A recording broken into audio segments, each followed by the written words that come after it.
22? Yeah. I think that's right. Yeah, I'm pretty sure that's right. 22 what? Session 22. Oh, yes, that's it. That's what it is. Okay. Hey, we're good. We're on. Hey. Welcome, everybody, to session 22 of the campaign known as Toby and Friends. I'm Kyle, your GM. Boss at Figui? What? I'm Diamond. I'm Wombat, and I'm in one hell of a mood tonight, so I apologize in advance. The heck? That's honestly entirely fine. I need someone to counteract me right now. Oh my I've God. had a day, so I'll take it. Oh no. I won't get into it, but it's Oh. work again, and it's not the greatest. But anyway, on to anything else. Am I the only person who is simultaneously, I can't believe it's only been 22 sessions of the campaign, but I can't believe we've had 22 sessions of this campaign? Yeah, dude. Oh, Like- right, music. I know that feeling. Like, I simultaneously am like, it feels like we've had, like, 0 sessions, and then also we've had all the sessions. I don't know. Weird mood today. But anyway, I know that feel. yes. So last time, session 21, I am trying to remember all the different notable. Yes, that's right. So session I'm guessing 20, music that's actually from Lion King would probably be copyrighted, right? probably. Most likely. Yeah. What about music from Kingdom Hearts? There was a Lion Disney- King video game. Yeah. Disney's not okay with fair use of their stuff. Unless it's them taking things from the public domain and then copywriting them so it's no longer allowed to be used. Then it's totally good. Yeah. Wait. I got it. I figured it out. Oh, you figured it out? You solved it? Can't wait. All right. Well, that's starting up. Session 21 started out with... The music from Kingdom Hearts 2 from the Lion King world. Beautiful. Perfect. Nailed it! So, session 21 started off with, I believe it started off with the encounter with the Pan-Por, Pan-Seer, and Pan-Sage. Yes. Does that sound about right? Yep. During which the God, I forget which monkey was which. Was it the Pan-Seer never heard you? The Pan-Sage never spoke a word, and the Pan-Por never looked at you. That Because was it. I'm a nerd, and I had to make the reference. It was pretty good. But anyway, you guys, specifically Paprika, tried to charm them with some chili, and I believe crit failed? Did I? Either way, it didn't go very well. That sounds about right. The Pan Sage ate some and flipped out at how spicy it was and went running. Yeah. Basically. And the Pan-Seer wasn't interested, but the Pan-Por was like, the sky's so amazing, dude. And So chill, man. Yep. Mona and this Pan-Por kinda, vibed with each other for a couple minutes. And then due to some very persuasive discussion, was able to convince the Pan-Por to go along with them. Yeah. They then started wandering through. They have now left the forests of Southern Kalos behind and have started traveling through the plains of Southern Kalos, getting ever closer to their destination of... For some reason, every time you say Southern Kalos, my brain fills in Southern California, and I just wanted you to know that. Southern California. Southern California. Lord. I'm sorry. Yes. So you are getting ever closer to your goal of the Frost Cavern, the mountain, the snowy mountain, with the objective of evolving. Sniff. Sniff. Yes. Sniff, sniff. And with each step in that direction, they also get closer to civilization, where they have not been since this the events of this arc of the campaign have started. While on the way, they heard a familiar rumbling sound from behind them and realized that the GM ran out of creative plot ideas and decided to reuse one from session 1, where they were once again caught in a stampede of Zebstrika, who were being chased by a group of female Pyroar. They managed to corner 3 of the Blitzel and 1 Zebstrika who stayed behind to defend them. And the group decided that rather than waiting to see if the Pyroar were going to, kill them after they got to the Zebstrika and the Blitzel, maybe team up with them and see what you can do from there. Or was it that, or did you guys, what was the motivation behind deciding that it was time to attack? Toby wanted to protect the babies. Right. Anime protagonist never fails. Yep. And then it was decided that, well, okay, we don't want Toby to die, and I guess, okay, other thing too. Wow. Tell me I'm wrong. You're not. Yep. And a couple of highlights of that fight. Paprika knocked one of the Pyroar out before the battle even started by throwing, what was it, like treats laced with a really powerful sleeping agent? Yeah, pretty much. That just knocked one of them out of the fight on round 0. Which was probably very clutch because the rest of that fight was very close, with the group barely managing to ward off their opponents long enough for a really large male Pyroar, who was later identified as, goes by the name of EG of the Mystic Six, which is a group of 6 larger than normal Pokemon known for being exceptionally powerful around the region. Almost like legendary Pokemon status, but, not middle ground. And after going back with him to his home and resting for a bit, getting a bunch of Oran berries, healing up, long story short is that EG allowed one of them to take one of his children in order to help that child grow to be stronger than he could possibly train them to while focusing on the other. Toby was given the honor of choosing one of these Pokemon, and she chose the female Litleo. Absolute unit. Which is, and I quote, an absolute unit. Unlike most other Litleo, it has a power stat 1 higher than is listed, and comes with the exclusive ability Pure Power, allowing Litleo to operate as the mixed attacker it desperately wants to be. And I believe that's it, right? So? Sounds about right. Also, it was confirmed that the Zebstrika is not gonna have a very good day, but the Blitzel will be fine. Oh, yeah. Yeah. Welcome to survival of the fittest. Yeah.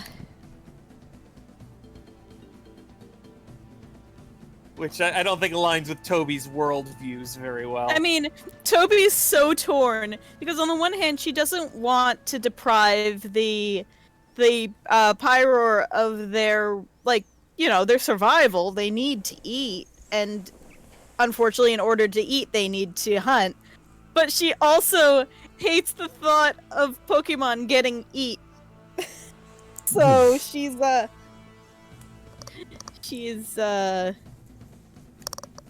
not happy. Yeah, can't exactly blame you there.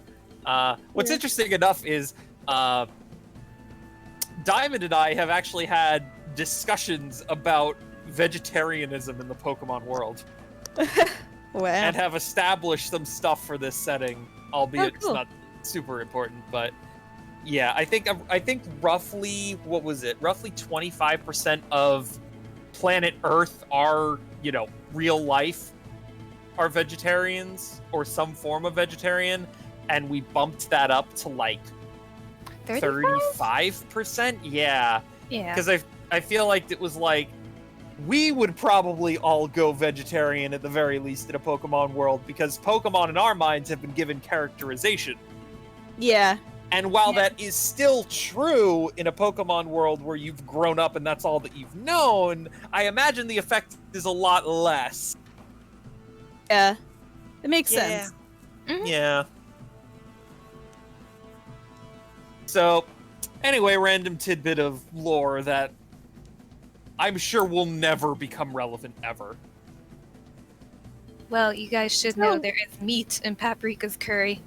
Yeah. Yeah. Yeah. And I mean, world building is fun. Yes.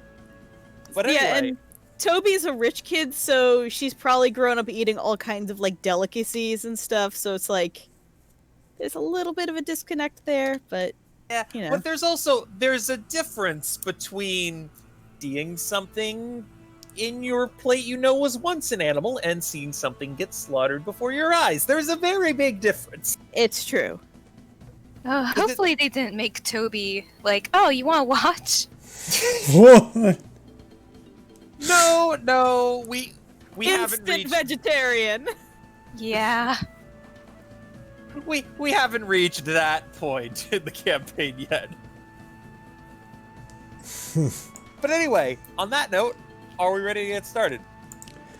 Oh yeah. I think so. All right, excellent. So, yeah, it sounds like yes. So Lee is now in a Pokeball, the free Pokeball, and I'm sure that the second you put him in the put Lee in the Pokeball, you would try to release her again, and it did in fact work. That would be incredibly rude if I set that up and it didn't work. So yeah, that Pokeball is perfectly operational. And yeah, you may proceed accordingly. Anyway, you guys have since left quote-unquote Pride Rock, and you've had another several uneventful days of traveling. So, you're maybe about 2-ish weeks into your journey, and you're getting pretty close to civilization. You're not exactly sure how close, but you're on your way. And with that, I will load up the next map. Okay.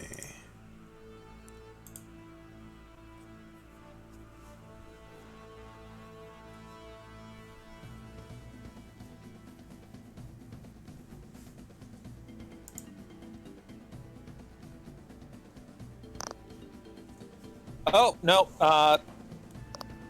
This is a map, but it is not the one I wanted.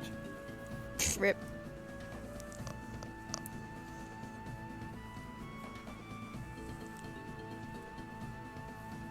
Oh. So normally I'd have 2 versions of this map, but I guess I forgot to make 2 slightly different versions. So it's the end of another long day of travel. And as the sun is beginning to set, I take it do you guys typically settle down before nighttime? For the purposes? I think so. Probably, yeah. Yeah. All right. So yeah, you guys have you've definitely established a bit of a routine.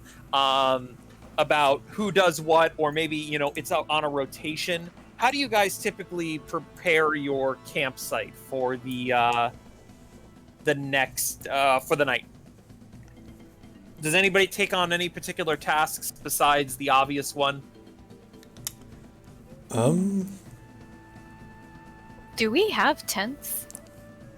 Yeah, you guys, so as part of your Pokemon journey, you weren't always staying in towns. I mean, you obviously did your best too, because, roughing it's fun. I've been For told, like a day. for Yeah. for like half a second. Yeah. Like a couple days camping out is fun, but then you Yes. want to go home and shower. Pretty much. So you guys have definitely have camping equipment, and you had it on you when everything changed when the Fire Nation attacked. So yeah, you guys still have all your sorts of gear. Okay, well, I'm sure Paprika would probably get to setting up the tents. All Okay. right. Yeah, I mean, no reason not to help with that. Toby doesn't know how. Well, actually, no. She would have learned over the course of their journey, so she helps too. She started out not knowing how to set up tents, but then she learned. All right, excellent. So you guys get your tent set up. I assume get a fire going, which is has always been easy because fire types. So yeah, Man, I wish I had a fire type Pokemon whenever I went camping.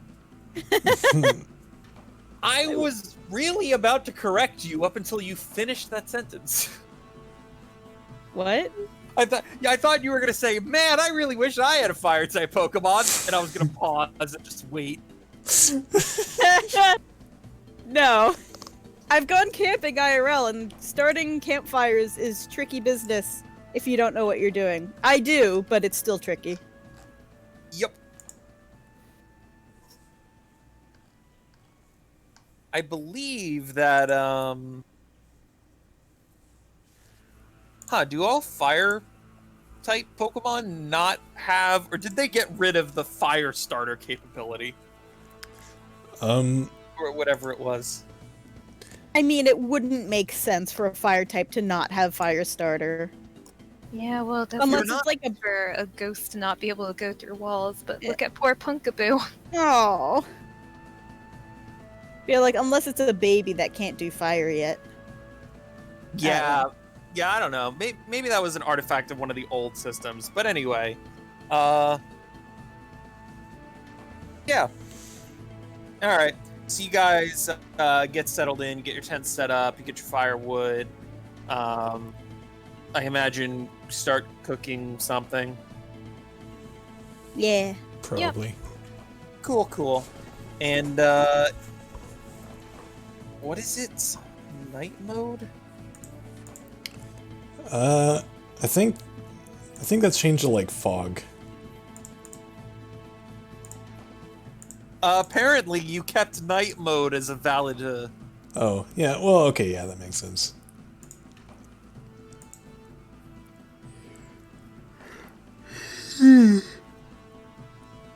Yeah. And it is once again time to set watches.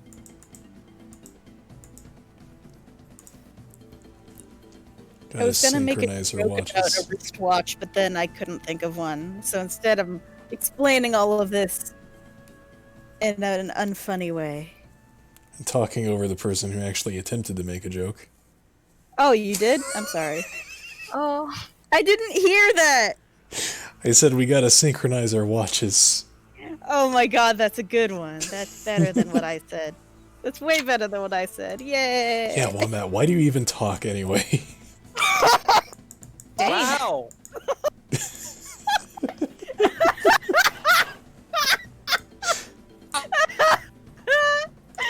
That's a good question.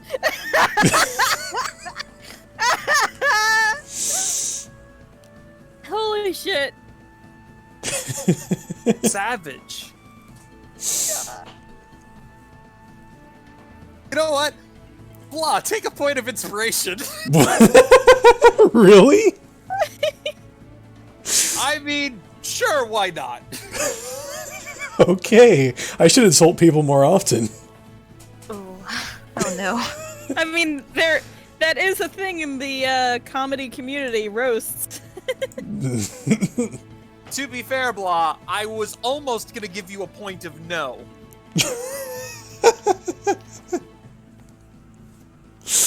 Okay. I mean, I will take it. Hey, who's man. doing which watch? Oh yeah, I should probably move my tokens. I feel like Mona is just most comfortable on last watch.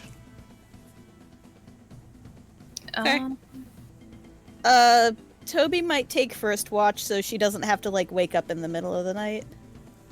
Okay. Yeah, it suits Paprika just fine. Cool. I think this is the exact same conclusion we came to last time. Amazing. It's good that our character interpretations are so consistent. Yeah.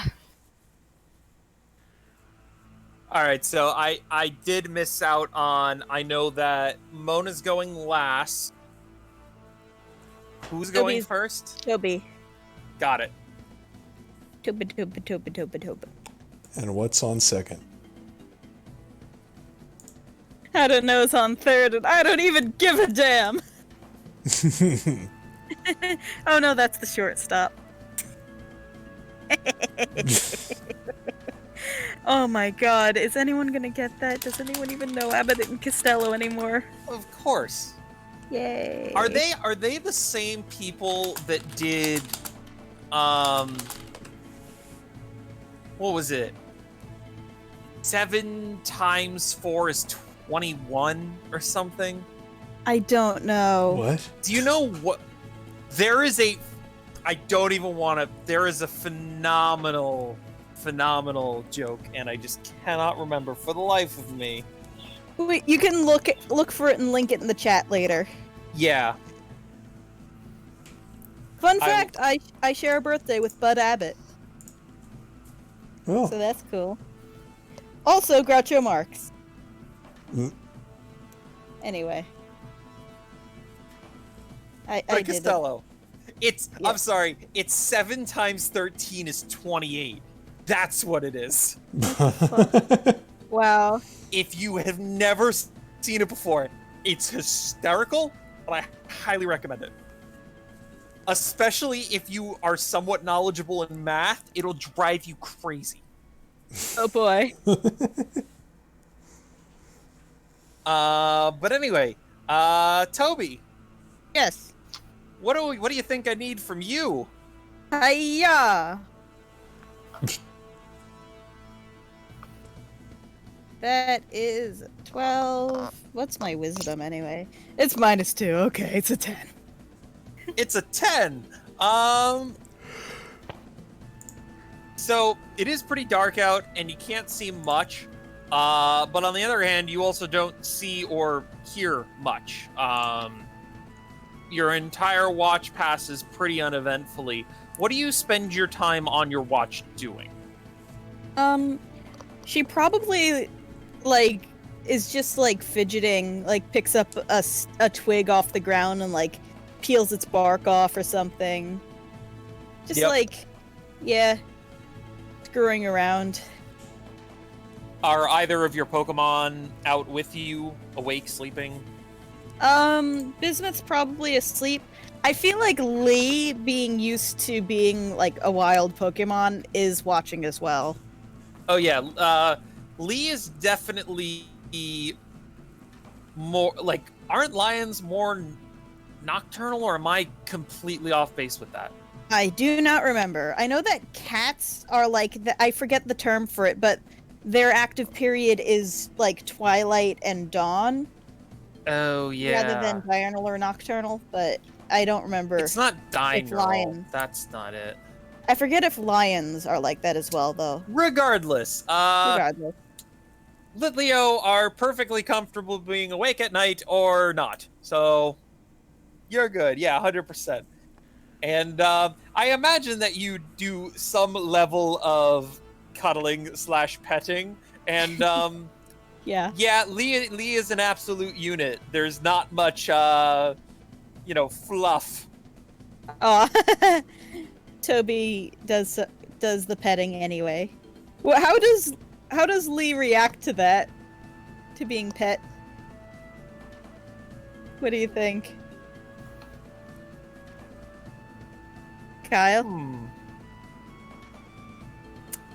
A bit startled at first, but adapts to it over time. Aw, yeah. This too is part of her training. Yes. You must accept affection from humans. Oh my gosh, it's like I saw a post somewhere, I forget where it's like the first time you receive affection from a cat, and it's just like a gif of a cat butting its head against someone's hand, and then the person be like, sorry, Anyway, your watch passes uneventfully.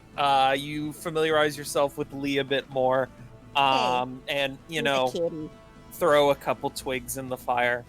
And at roughly the designated third mark of the evening, it would be time to alert the next person on the watch.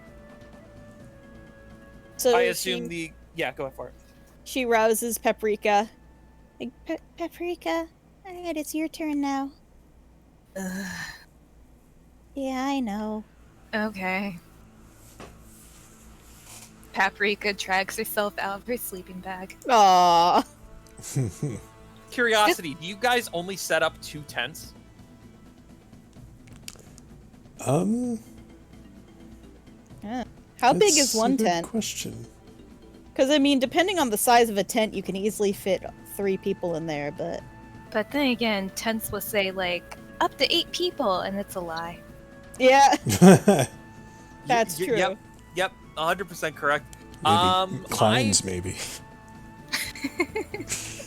I would imagine that the tents you guys get probably could fit 2 people, but are purchased with the intention of only having 1 person. Fair enough. So they're the little triangle ones. Yeah, I would definitely. Well, Look, you gotta keep how in would mind. you describe it? Yeah, that would probably be something pretty close to it. God, well, it's a triangular prism. They're triangle tents. Fight me. Triangles are 2D. Fight me. You keep requesting a brawl, and you have yet to show up at the designated time and place. I don't know what to do with you. Yeah. Wait a minute, there's a designated time and place? Well, there's certainly a place. I don't know if we established time yet. Oh, you established the time multiple times, and I've been here, and you haven't, so I don't know what to tell you. Hey, PK. Damn it. Hi, PK. Hey, somebody's here to listen to our ramblings. How's it going? We're All arguing whether tents are triangular or not.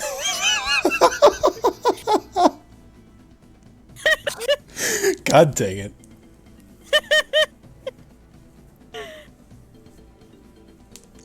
Anyway.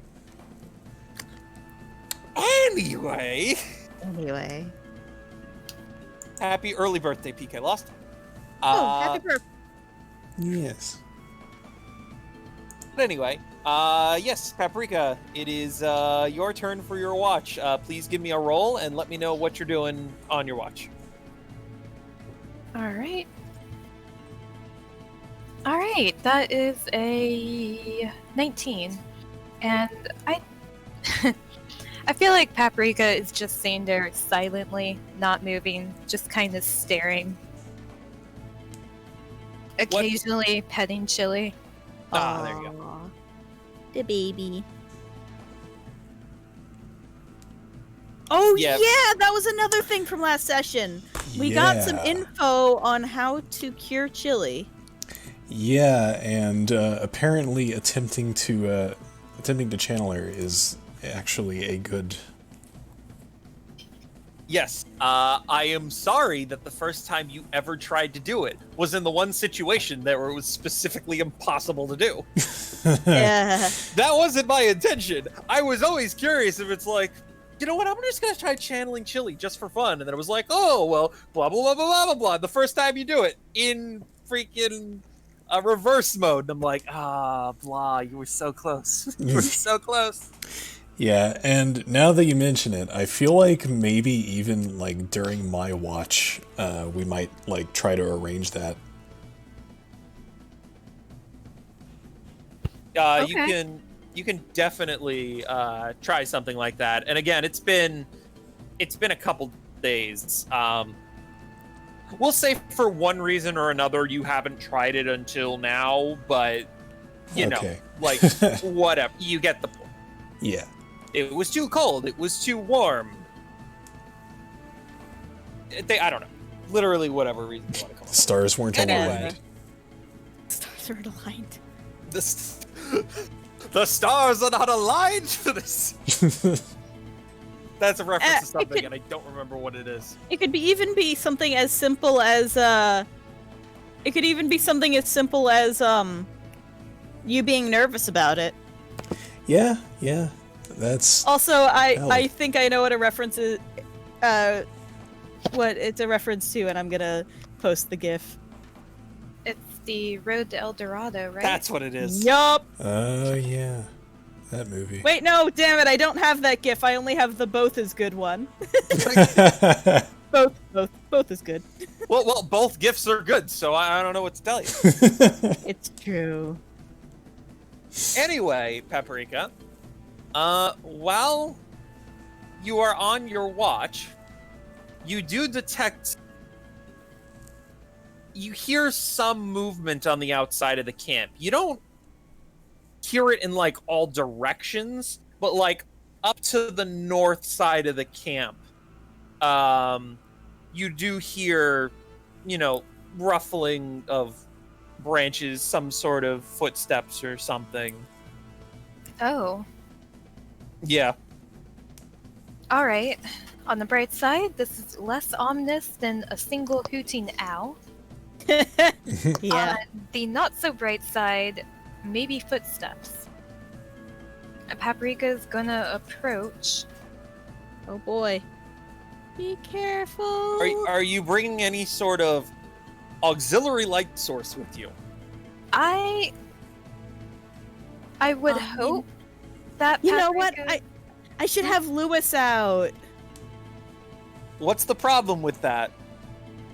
Lewis isn't one of my trapped ones, is he? Oh wait, that's right, he is. I forgot they're still trapped. I remembered that he's still with me. He's one of the two that's still with me, but I forgot that he's still trapped.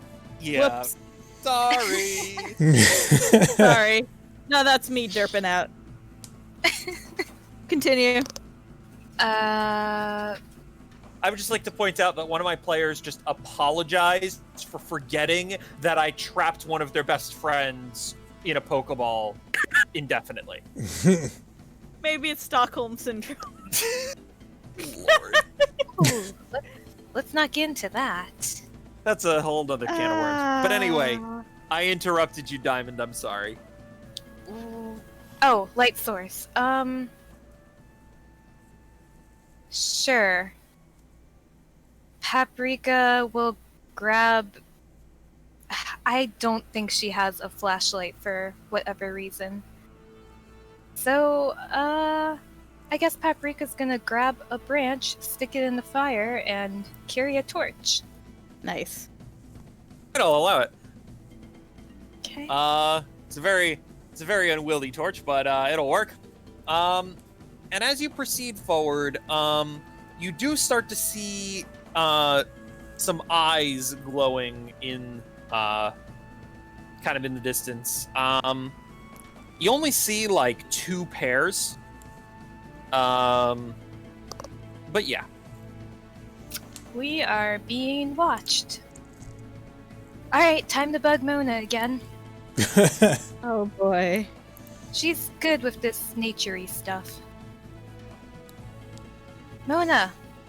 Mona, get up! This is my turn already. No, but we're being watched. Oh, fun. So I heard noise to the north, and I got this nifty torch, and I took a look out there, and I saw 2 pairs of eyes, and I don't know what kind of Pokemon they are, but they're definitely watching us. Alright, let me take a look. And Mona just, groggily climbs out of her tent and starts to head in that direction. Alright.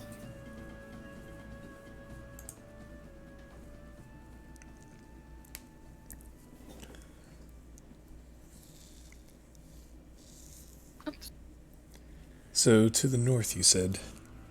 Yeah. Like right up here somewhere. I'm going to attempt to spot the eyes in the darkness. Give me a perception check. That's a 17. You definitely see 4 sets of eyes in the darkness with kind of like light reflecting off of them. 4 sets? Yes. You said 2 with, to Paprika earlier. I know. Can I attempt to identify the owners of these eyes? Give me an intelligence check. That's a flat 9.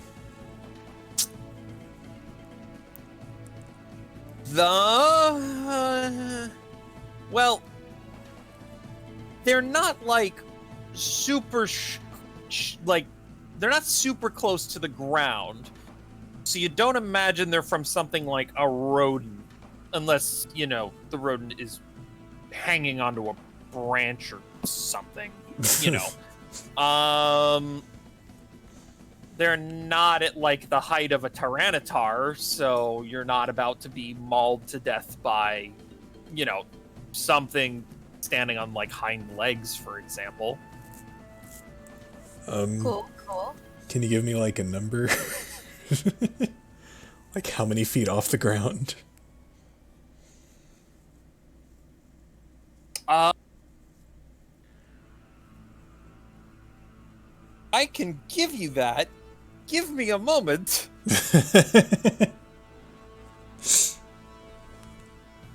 How dare you not memorize the height of this Pokemon? Roughly a meter. A meter? Roughly 3 feet, you uncultured swine. No, no, it's just you cut out a little bit, so I wasn't sure. Oh, of course. Just take a point and no anyway. You probably deserve it. God dang it. Oh. Have we established this? Is a point of no an actual thing we have? I forget. Yeah, they're mostly for me. And I just use them to shame you later. Cool. We must avoid these at all costs. Okay, so about a meter off the ground.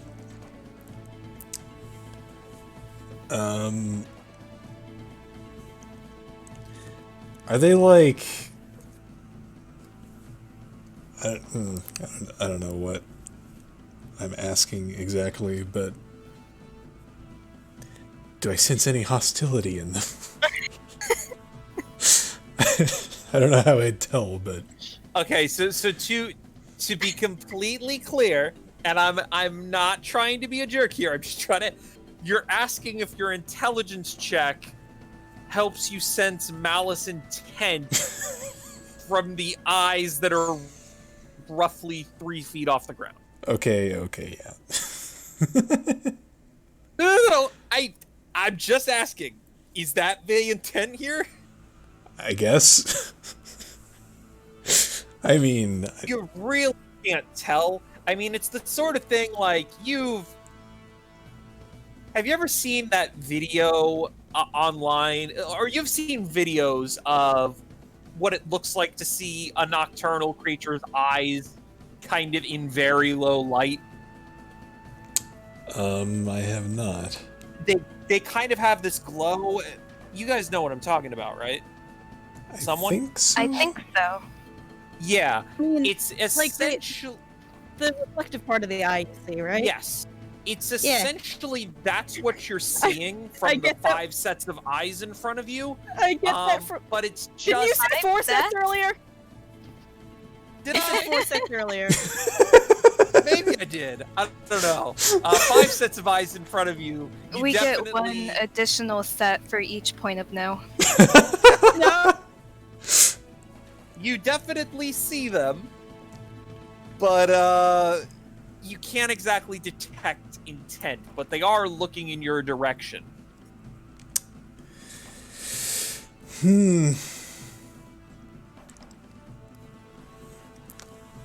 It's a little... Mona's a little concerned, that's for sure. Owner, I gotta say I am very used to that kind of thing. Just saying. I'll go downstairs in the middle of the night and just see a couple glowing points in the living room, like, oh, hi, Callie. Yep.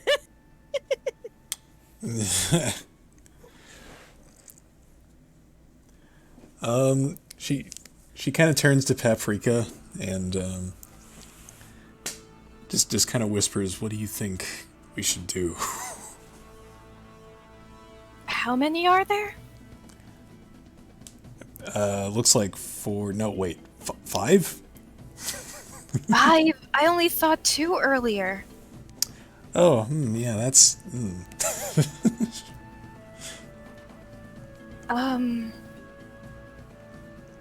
We should probably leave. I know that didn't go very well last time, but we can't just let them surround us.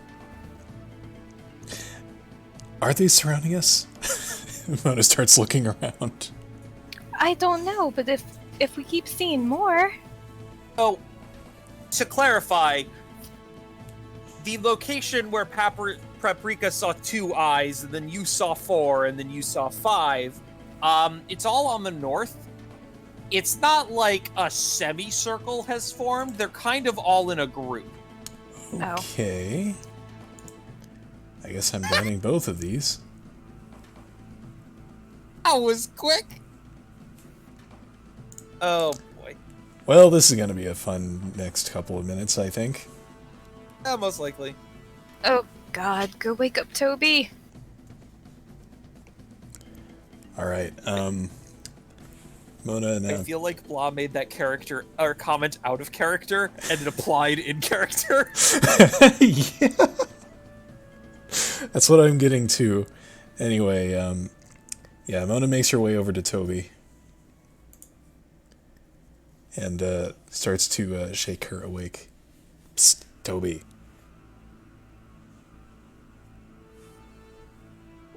What's happening?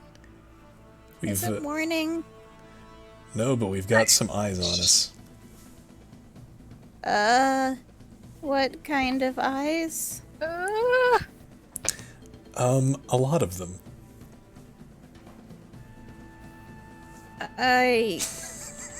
She like sits up and just like, okay, we're dealing with this now. Like, where do we know they're hostile? Aw. If I knew, then I would be telling you. Okay.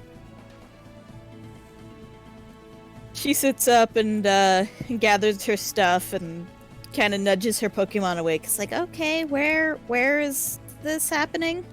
Up north. Okay. At this point, I think Paprika just looks back at you two and is like, you guys? Alright, Toby's like edging her way north. Not through the campfire. Why not? Jin, Paprika. Sorry? Yeah, question for you. Okay. What can you see right now? I see 3 Mightyena. Oh. Ah, okay. So your field of view is far further than I thought it was. Okay. Yeah, that's why she's looking back like, guys. So yeah, into the edges of the firelight step 3 Mightyena, and they're just looking at you and kind of getting a bit closer. When Chili steps in front of you, they kind of halt for a second.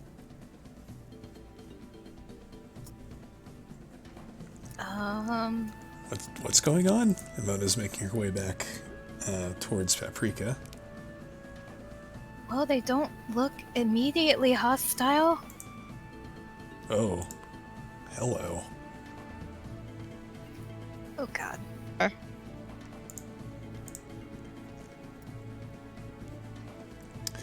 How about we try the diplomatic approach? Yeah. I guess you could talk to them. I just moved bismuth in a way that I see something else.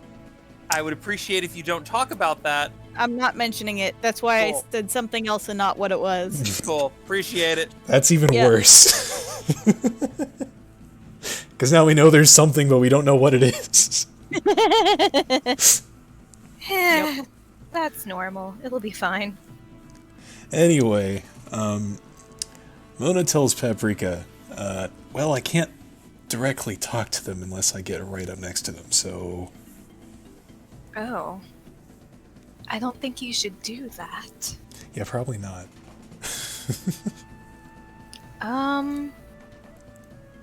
Coincidentally, all of them are female except for one male, so Oh.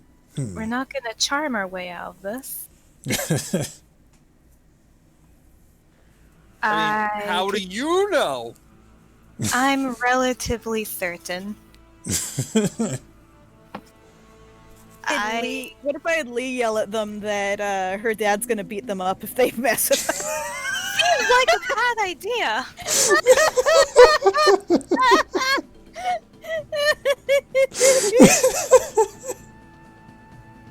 Oh my god. This is good. By the way, God, my 11 hours of working in one day is not good for the brain. Wombat, I don't know why your name just escaped me. To make you aware, each Pokemon obviously has its own kind of characterization. And normally I take some sort of stake in that to kind of like, flesh things out. Lee is literally Lee as a Litleo. I trust you to run with that as you will. So, Lee sees the Mighty Anna and she's like bristling. And Toby like puts a hand on her head like, wait. We don't want to fight if we don't have to. And Lee gives her a look like, are you kidding me? Do you see the absolute unit that I am? Yeah, right? Interestingly enough, Mighty Anna on the end sees Lee approach and kind of takes a step back. Because she's a unit. Absolutely. As anyone logically would in the presence of such an absolute unit. Yeah, that's why I don't go to the gym. What? All right then. Oh my god.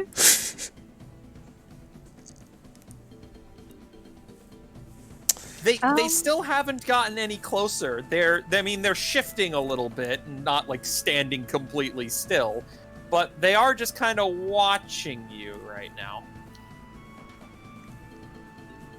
I could offer them food as a peace offering. Where is that? Toby's like, can we help you?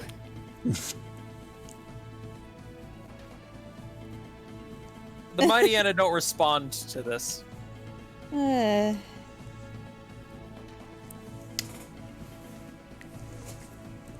She like glances at Paprika is like, yeah, I don't know, the food might be the best idea we've got here. All right. Okay. Well, Paprika is going to step forward and put down probably a pretty big tub of chili, like right here. All right, and as you get closer, the mighty Anna tenses up a bit and kind of squares up to you, but does take like half a step back. And as you put the chili down, nothing happens, but they do kind of group a little closer. Yeah. Like as if they're approaching the food very slowly. Okay. Let's take a step back. Yeah. Yeah. Give them some space. Toby, like, picks up Lee. Because Lee was not backing down. I imagine like Lee is just in ready mode, like, you know, legs tensed and everything, and you pick her up and she doesn't like change her position. Yeah, yeah. It's like picking up a stuffed animal. Or a cardboard cutout of someone. Just Yeah. place her back down, ready mode is still engaged. And one of the mighty Anna starts to go at it. And when this mighty Anna doesn't immediately fall over dead, the other ones basically tear the bucket apart. Oh, Mm. Oh God. my god. So I don't know whatever bucket you just gave them, you don't have it anymore. I mean, you can Alright. add pieces of bucket to your inventory if you'd like. I Well- mean, I am a juggler. I will throw it. Don't give me ammo. I can give you ammo because you can just pick up rocks. They are perfectly acceptable ammo. Not gonna call Kalos rock shortage.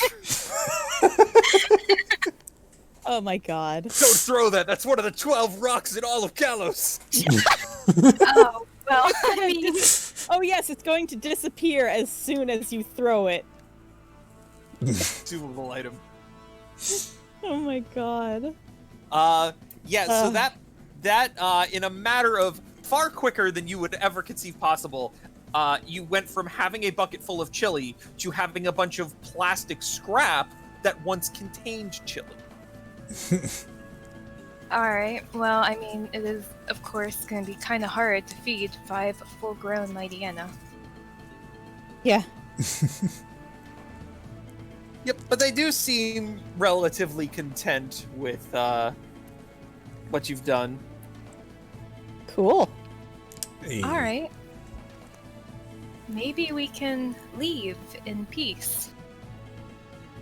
Be nice. Yeah, I'd like that.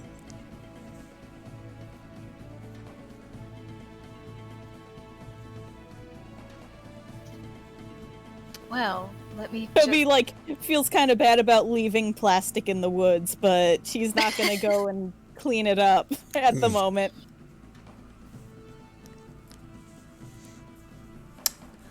All right, I guess we'll start packing up then.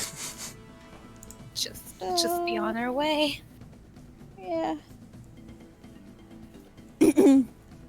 So, one of the mighty Anna begins to step closer to you guys as you guys are going about packing up. Oh, Huh? hello. Hi? And out of nowhere, Oh, Eh, Oriolu flies in and is going to attempt to hit this thing with a force palm. why? Okay. oh God. Yeah, that's what I saw earlier. I mean, I like its moxie, but Whoa. we're so close. Oh my god. That's a lot And, of moxie. This thing is sent sliding along the ground and kind of like comes to rest. That seems like it's directly next to you, but can I say it's on like the furthest edge of that space possible? Yeah, that works. Okay. And it's on its side, like just recovering after being blindsided out of nowhere. And there is a moment of tension that falls over the battle before we're gonna get into initiative. Oh boy. All right. So, in this particular instance, let's start off with trainer turns as per usual. Paprika, you get first action this round. You may either just send out a Pokemon and end your turn now, take your turn, wait until your Pokemon's turn, however you want to do it. I just want to give you the opportunity to act off the top. Okay. Well, Chili's already out, so there are no other Pokemon to send out. Right. So, yeah. Would you like to take your turn now, or would you like to wait until I will Chili's turn? wait until Chili's Okay. turn. Toby, similar questions here. You got both your Pokemon out right now? He's just gonna back up a little bit and try and get... Can I try and get a read on the situation? Like, what's the deal with the Riolu and... Yeah, that would be your trainer action, but 100% you can attempt to do that. Yeah, I don't have anything else I wanted to do anyway, so... Got it. Go for it. So Sure. I'm looking for... That'll do it. So the Riolu has taken up this stance facing the group of Mighty Yana. With, like, this very determined look in its eye. Albeit you can see it from the side. And the other Mighty Yana are staring this thing down, about ready to pounce. Wow. Is there any... Man, I'm just, like, trying to think. Because, I mean, we were pretty much chill with the Mighty Yana at this point. But Yeah. I don't know if I want to... Well, So I don't know if I want to piss them off. But I don't know if they were still, like, aggroing. I don't know what the... I don't know. So their ire appears to be focused on the Riolu. Yeah, I can tell you that much based on what you rolled. that makes sense. So in other words, we could probably just bail if we wanted to, but That might not be a bad idea. however, I am deathly curious what this Riolu's motivations are. Yeah, kind of same. Yeah. I mean, same you don't here. see a Riolu every day. Exactly. And in fact, I did mention, like, kind of half-jokingly to Kyle that I wanted a Riolu. Oh yeah. So this might be that. Oh, I remember that. Yeah. And yeah, I don't want to just leave this Riolu without getting it, without at least testing the waters. Yeah. Of course, it hits so hard it might not even need us. But yeah. Yeah, Well, right. okay, there are 4 Mightyena and 1 I'm Riolu. kidding. I'm kidding. I know.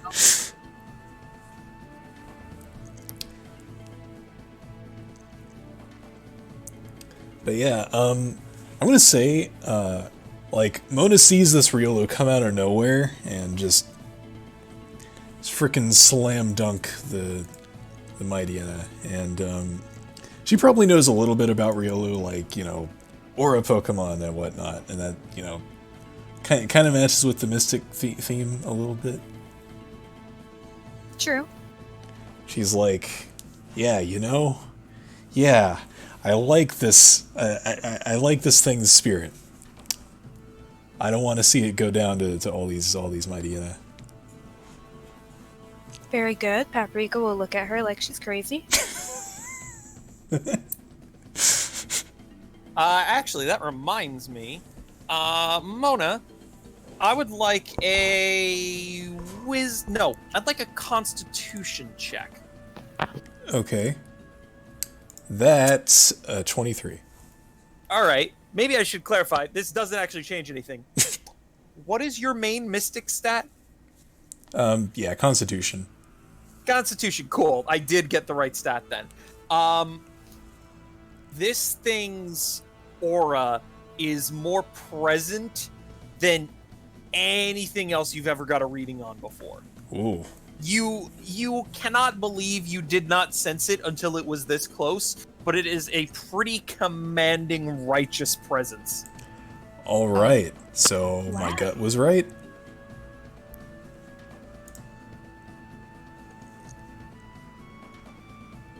So we'll see. Can we like retroactively say that was the reason that Mona decided to? Well, yeah, of course. Okay, good.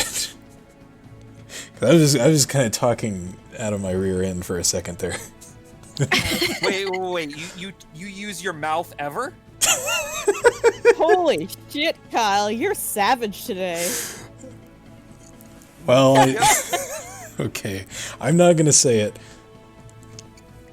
I was gonna make a joke, but I decided that's probably never mind. No, given where that was going, I probably appreciate you not making that joke. How about this? I won't give myself a point of inspiration for it. Let's call you. Wow, Kyle, you're so generous. I know. Anyway. All right. So is that anything else on your turn? Are you sending out which Pokemon do you want to use in this encounter? Wait. Was it my turn? Yes. Oh. I thought we skipped Toby for a second there, but No, I thought we Went. Yeah, she designated Lee as being the active Pokemon. okay. Yep, and I wasn't got a paying attention. read on the situation. Correct. All right. So yeah, Mo's gonna take a step back and send out Sniff. All right. Well, let's do this. Don't mind me humming music from a different game. Oh, that reminds me, I should set up Speaking of music. yeah. I've completely forgot. Excellent. So, this group of Mightyena immediately begin to swarm over this thing. Ugh. So this one goes first and is going to fire off a bite, which will hit.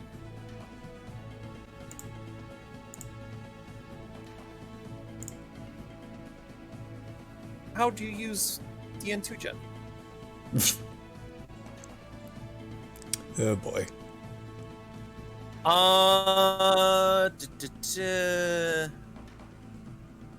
One moment here.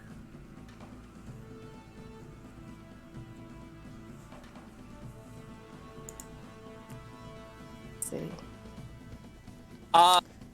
The Riolu takes this hit, spins using its momentum, and lands another punch straight to the jaw of this thing. What? And this thing yelps and is sent flying backwards into the distance. Dear Lord. Having used counter. Ah, yes. All right. I was about to say, whoa, does this Riolu have some crazy ability? Nah. Ah. I mean, counter is a crazy ability in the right situation. However, so that is going to be 3 hits with bite. Hang in there.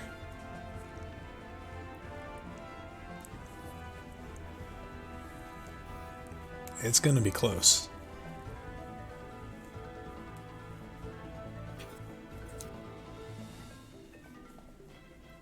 Who boy. And it is barely holding on. Yikes. That didn't take long. That is the Riolu's turn was to use counter. The Riolu is going to proceed to jump up into this tree. It has not taken its eyes off of the other Mightyena.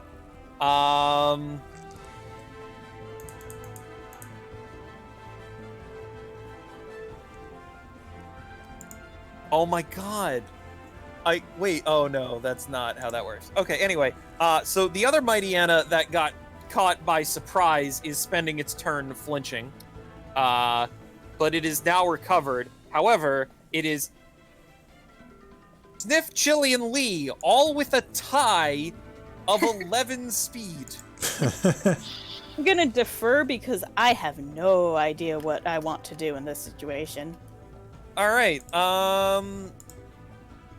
Chili has a tail. It's Sniff. Okay,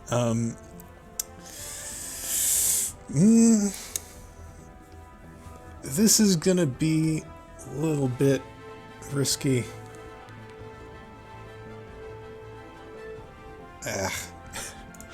I'm thinking they're all probably grouped up, so I want to get in there with a discharge, but Sniff can't really move that far. Oh, what if the soil is electrically charged? Kyle, is the soil Or magnetic magnetic. enough? Roll me a D100. Tragically, it's not an 89. Ah, Oh my god. oh well. Doesn't he have an ability where he can coat the ground with ice to move? Does- Oh yeah, but that does take up a move, so... Oh. Heck. Then again, that might be worth it. Alright, I thought you could also do that as part of using a ranged ice type yeah, that's Oh, what I yeah. meant. Yeah. Like, you use a move, and the move also does the thing. Neat. Let me get my sheet up, because I never do that. Amazing. I feel like it was a really cool idea at the time and just never gets used. Yeah, And that's not your fault. I feel like that's my fault. the one time I tried to use it in an intelligent and clever way, Kyle just completely swept it under the rug. Wow. You were you were trying to prevent some Colossian Goldeen from getting up to the surface. And you're right. They never surfaced through your ice. They went around it. How would they know that the ice was on the I surface? guess in hindsight, I should have given them a check to see if they noticed and went around it or ran straight into it. I apologize. I'm not perfect. I will never Mistake not be salty about 500. that. Shit, Kyle isn't perfect. My world has been rocked. Anyway, You're not the only one who can be savage. let me just...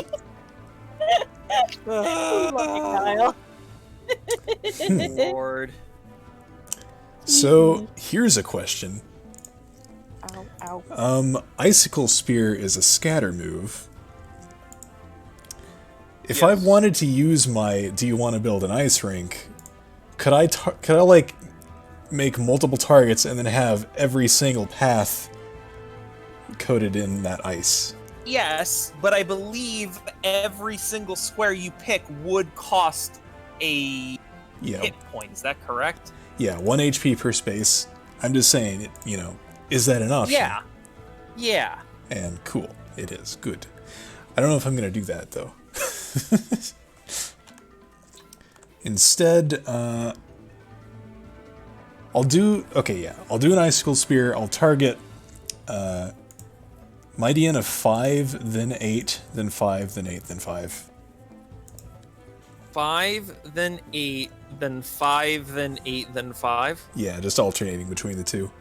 Okay, go for it. Hits. Hits. Hits. What's the accuracy on that move? It's AC 4, but also luck and sense. Hits. Hits. Nice. Okay. So, yeah. If it's not clear, I am using the ability to make an ice path from Sniff to Mighty N of 5. Yeah, so I'm gonna say that takes up 3. Okay. 3d10 plus 12. Does that Whoa. seem about right? All I see is black, so I don't know. Yeah. I can't find my tokens! Okay. Hold on. Do me a favor and, click on my tokens, or I guess everyone's tokens, and right-click right where they are. I think that'll do it.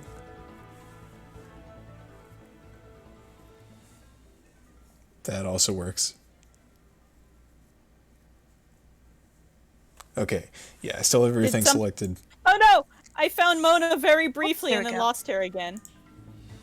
Okay, there we go. Holy Okay. shit, I can see now. Woo. 2d10 And, plus 8. Do you agree with the pathing? I think I'd put... Well... No, yeah, that's fine. Okay, I mean, I can add an additional one for an additional HP. I was just debating whether or not to move the one in front to the left or not, but I think it's fine. Okay. So minus 3 HP.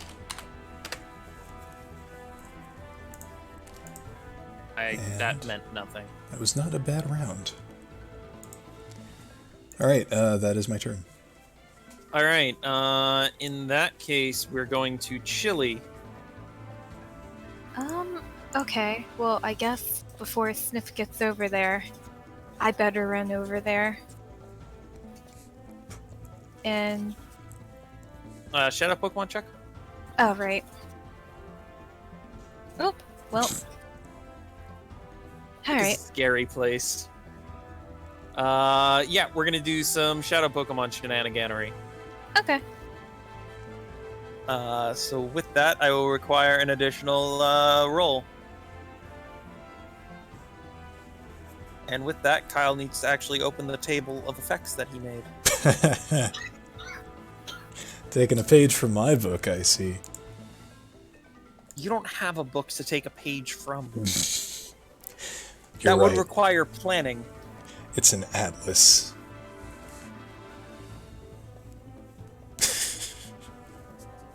I don't know.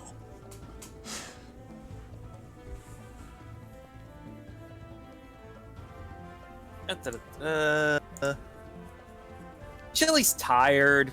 Chili's loafing around. Did she do that before she moved, or? Yeah. Okay. Chili is loafing around. All right. Aw. The fire's like so warm though, and it's like it's so like not over there. You know, Chili's a bit chilly right now, so Okay. you know. Well, Paprika's just gonna wait then. All right then. Lee. Okay. Lee will not be restrained any longer. First I have to figure out where the freak these Mightyena are. Okay, there they are. They're all there. Gonna be here instead, maybe? You can effectively move one space at a time. So as you Yeah. got closer, you could more accurately calibrate your exact location. Right. Okay. She's gonna go over here. Maybe not on the ice path, actually, no. Okay, she started here. So, I think she's actually gonna go for, like, the one on the edge here. All right. With a... With a headbutt. All right. Go for it. Hiya! Oh, so close. So close, but that definitely hits. Roll damage. Nice. Is pure power factored in automatically? Yes, it is. Yes. Cool. Man, I wish the stream could see this action. Wow. I saw the attack effect. That didn't do that much, but that's still pretty good. She is in the battle, and she is all ready to go. Rawr. Oh, hello. Can the stream see now? Yes. Yes, they can. Cool. All right. Panpour 18. Like, I know you never said any... Mightyena.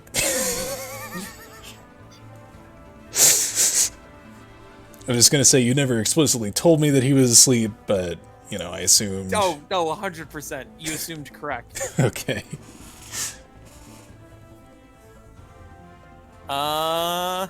I'm gonna actually go in order now. Mighty Anna 7.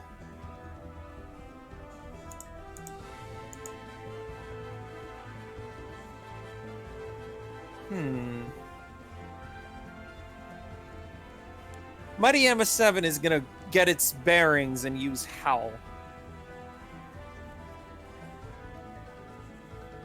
Which echoes through the night into the blackness.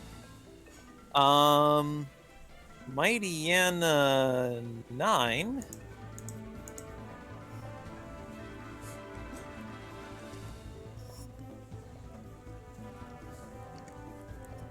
Mighty Anna 9 is going to use Snarl on Lee. Oh.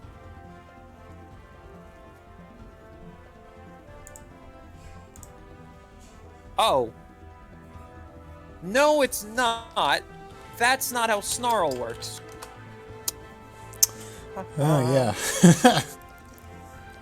5-meter burst, dear God. I know. That's not what I was expecting either. Wowee. Mighty Anna 9 is going to use Scary Face on Lee.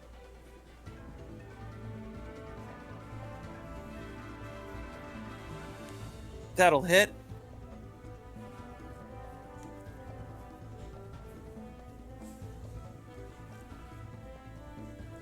Excellent. Mighty Anna 6.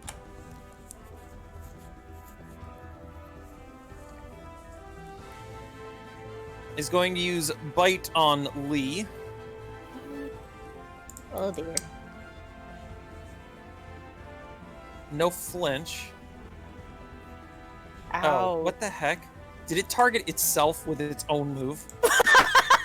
What? Now that's funny. Oh. Mighty Anna 5 is going to attempt That's to so jump funny. up into this, or jump up at this tree, which it does, and is it going to attempt to use Bite, which it does. Oh. The Riolu is going to use Quick Attack.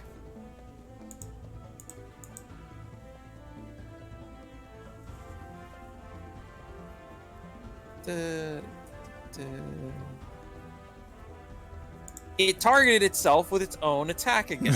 That's funny as hell. It just doesn't stop being hilarious. I think I'm just targeting improperly.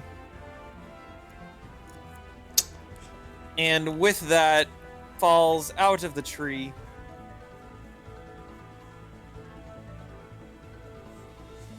Onto the ground. Welp. It's okay. Revives are a thing.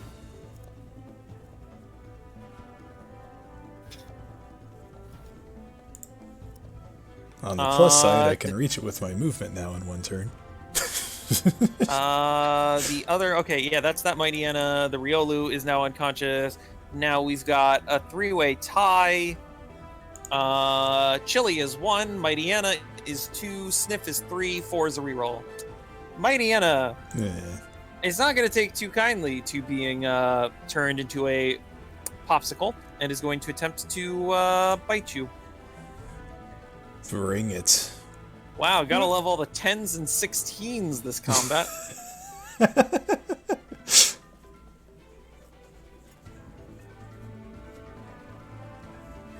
Yeah. It very much does not like the sensation of biting you, but it's effective, so there's that. Like chomping down on an ice cube when your teeth are sensitive. Yeah, it's like not the greatest, but Can we roll to have its tongue get stuck to Sniff? Holy shit. you're not a steel type yet. What? Doesn't that doesn't? Oh well, actually. I mean, yeah. Okay, I get it. It's actually Sniff's turn, however. Okay.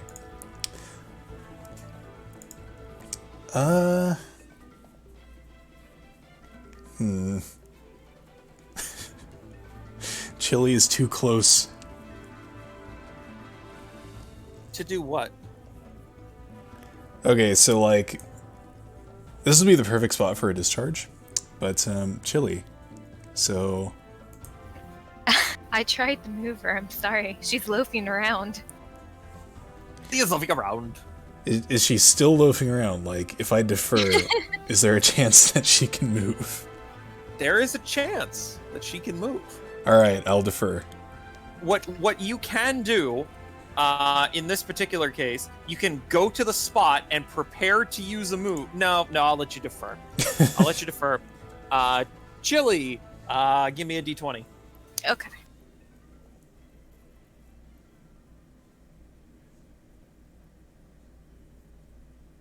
All right, give me a d6. Okay. Okay, and get any number but a 6. What? Okay. Can you please roll again? Oh, okay. Excellent. Then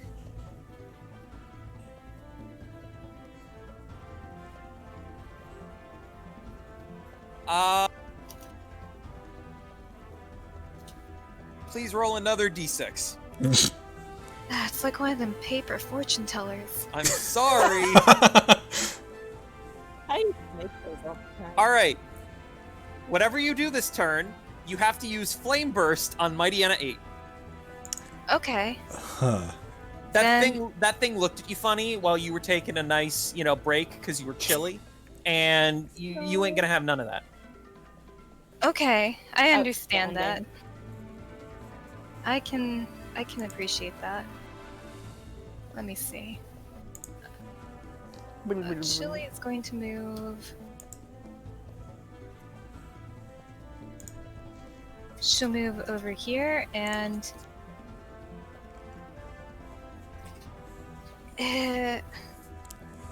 she has to use Flame Burst on Mighty Anna 8, so she can't Yes. Okay. Alright, well, That's I a don't think 4-meter blast, too. Yeah, there's no Wow. fixing that, though. So, yep, here goes nothing. Oh, well, Okay. Okay. D100. okay. He's having a hell of a day today. Yeah. Okay. You just miss, and the flame burst goes firing off into the distance before it lands in a little bit of grass on the edge of there, and kind of just lights that patch on fire. But then you're good. Nope, you're good. You're good. You're good. It goes out. Oh, okay, cool. Okay. You didn't just start a brush fire. That's That's no. what I was scared of. Yeah. No, trust me. There was a much more obvious you crit fail than it was. What's the thing directly behind the Mighty Anna? Oof. Oh no. Oof, indeed.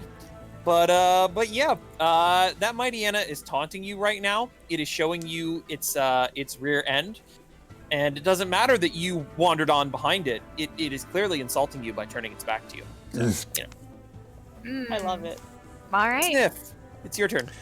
Actually, oh wait, does Paprika... I'm sorry, Paprika. Yeah. Oh, well, I mean, Paprika. Don't mind me humming music from a different fucking game. Well, I should probably try to help that Leo. Let's see. Paprika is going to attempt to throw a salt shaker at Mighty Anna 6. You can certainly attempt to do so. Okay. What is the accuracy for that? Let me see.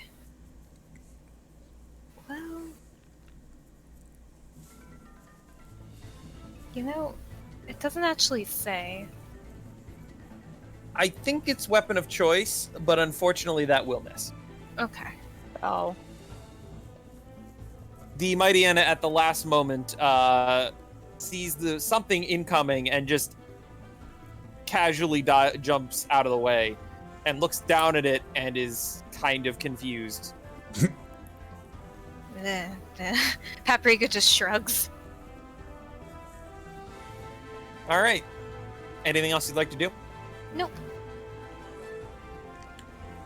All right, Sniff, you may take your action now. All right, now let's do. Well, actually, yeah, the Mightyena moved. But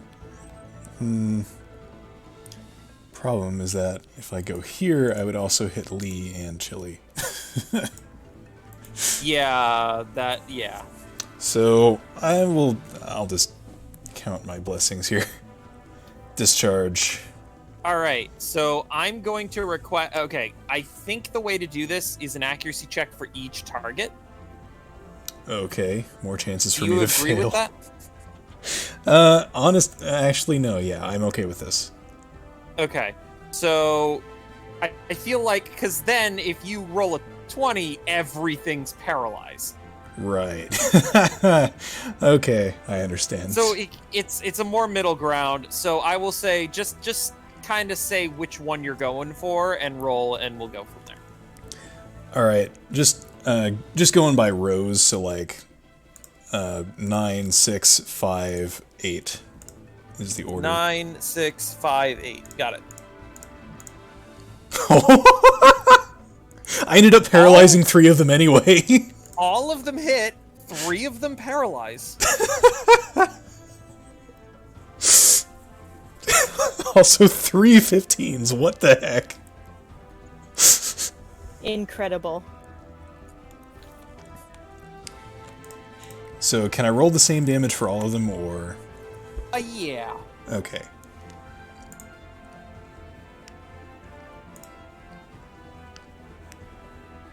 Heck yeah. So which the 9 is going to be paralyzed? 9 and 5. I guess Julie doesn't have to worry about that Mightyena anymore. And,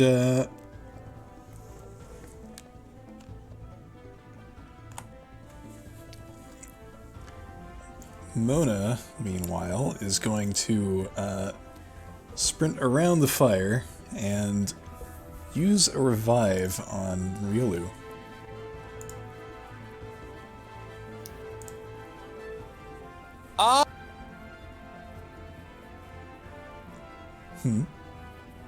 Give me a moment.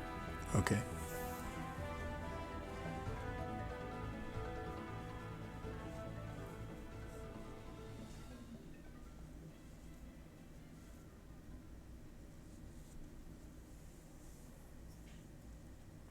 Yes, that works. Did you need to check whether or not that worked? Yes? Huh. Okay. Oh, wait a minute. Hold on. Give me a moment. Okay. Yeah, it's very much necessary. I don't know how to feel about this.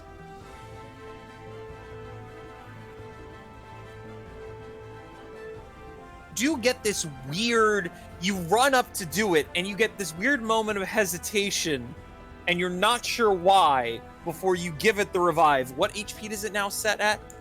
20, right? Okay. Aw. And this thing rises up and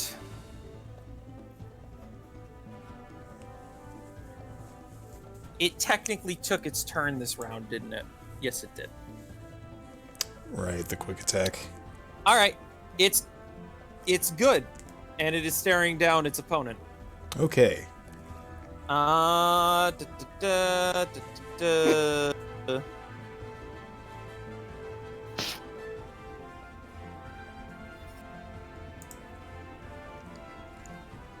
I believe that's everything. Cool. I believe we're at the top of the turn order now with Mighty Anna 7. And Did I get a turn this round?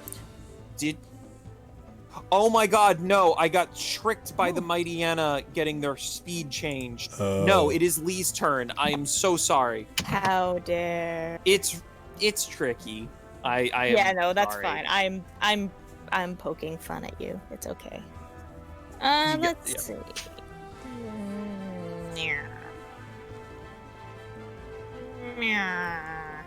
I don't have any multi-target attacks, so I'm just gonna... Lee looks at the one that, bit her, and she's like, no! So, she's gonna Fire Fang at it. Alright, is that the one right down the middle? Yeah, the one that's not paralyzed. Got it. Hiya! That'll hit. Nice. Okay. Wow. That was a healthy chunk of damage. It was a healthy chunk of damage. She's like, I can bite too, but better. I'm so glad that the characterization you gave me was just Lee except as a Pokemon, because, yeah. Yep. That's nice and easy for me to roleplay. Exactly. Alright, we are back at the top of the turn order. Mighty Anna 7 has decided you are too big of a threat. You just took out, or did significant damage to a solid amount of its teammates, and it is time for a bite. That should hit.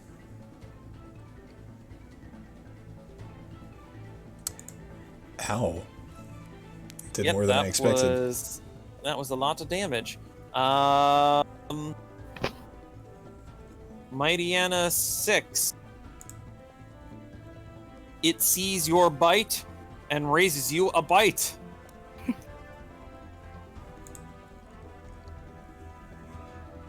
Two of them going back and forth. Chomp, chomp, chomp. Oh, shit, that hurt.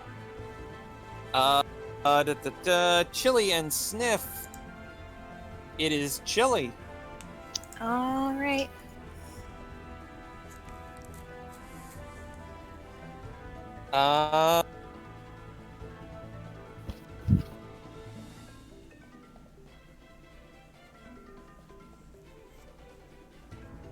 All right, proceed with your turn. Oh.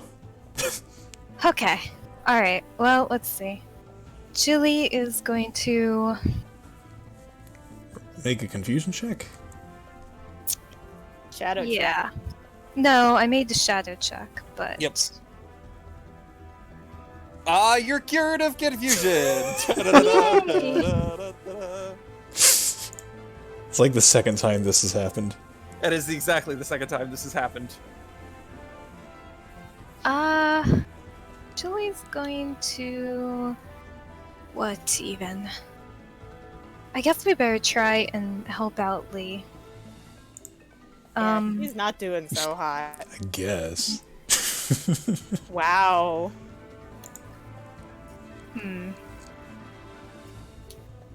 Yeah, and How about we go, like, right here? Yeah, that should be good. And we'll try using Hidden Power. Oh, okay. Yeah. Hidden Power. Please roll 3 accuracy checks. Okay. You can just tell me whichever one you'd like to target in whichever order. Okay. Let's see. The order I'll go in is 9. Oh, wait. 6. Oh, Sniff. Yeah. Alright, where was I? I think I was right here. What if... There isn't really a good spot that No, won't there hit somebody isn't. else. Yeah, no, fine. Chili's just gonna go up here and she will use, she's gonna try to use, draining kiss on Mighty Anna 9. All right, go for it. Mighty number 9. Uh, Also nice. That's a crit. Please roll crit damage. Whew. Holy crap! Oh! Chili just like spends half the battle screwing around, and finally she's like, "Okay, it's time to kill things." That is Chili's way. Yep. By the way, if No. please recover your 66 HP. Ow! I'd love to. I Ow. don't need it. Can That's I have a shame. Nope. it? Please. Do the thing they do in Kirby Superstars where you kiss each other and transfer health. Aw, I don't know about that. that's really cute. It just Chili goes over to Groomly. My God. I have given the party 2 fire cats.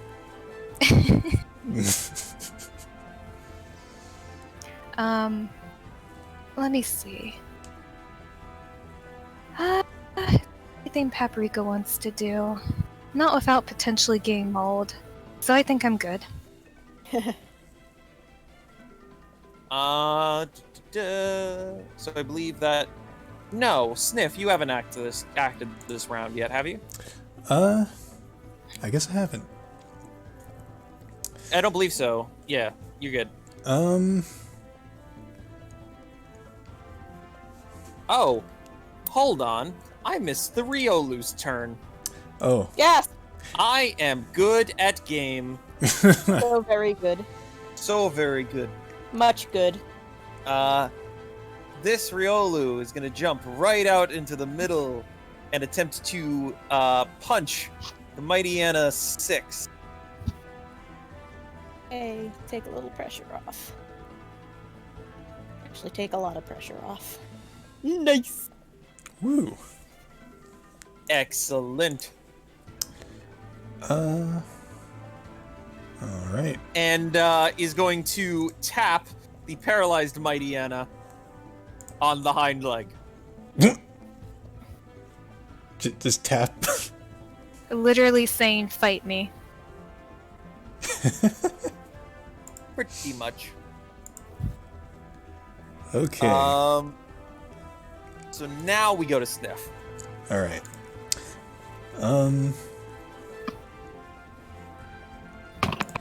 Could do this. Yeah, no, I'm just gonna use Avalanche on Mighty Anna 7. All right, got it.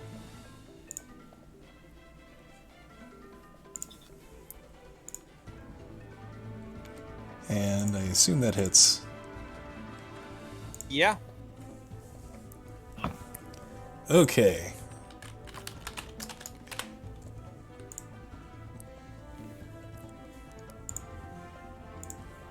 Woo.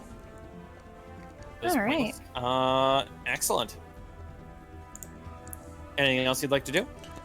Let's see. I'm good.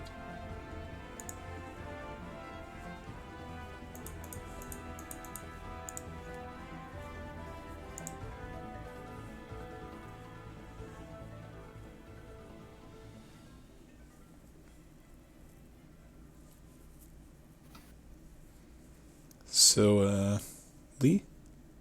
Oh, it's my turn. Sorry. You cut out for everybody. I didn't hear you. Sorry. Wait. No, a friend messaged me on Discord, so I was a bit distracted. No, Okay. Wombat. I never heard him say anything either. Oh. Huh? What? What? No, go for it. Wait. I'm very confused. It is Lee's turn. I did not hear Blah end his turn either. Oh. Okay. Is Oh, my that's what- point. So I'm saying Okay, it's not that cool. you were distracted. I think he cut out. Okay, Oh. cool. In that case, I'm gonna headbutt the paralyzed Mighty Anna. Yeah, you do have to take technically a step back to do so, but that is totally possible. better. Oh, this system has dash moves. They mean something. Okay. So I that, believe that hits. hooray. Kablat. Woo. Yay. And Lee is like, yeah, that's right. I am the daughter of the leader of the Pyroar clan. You can't beat me. Meh. Why does this sound like a cross between the Lee I remember and Captain Falcon? Because it probably is. I mean, she has Captain Falcon's hubris, I think. Come on! Come on! Because I figure she's the daughter of the Pride's leader, so like she has a certain amount of just like yeah, I'm awesome. Yep. Whereas Lee doesn't bother having a high opinion of herself. She just runs in and hits things. Combine those together and you get Captain Falcon. Apparently.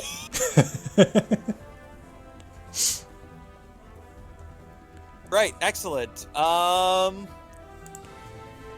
Yes, so with I will do one more thing. Alright.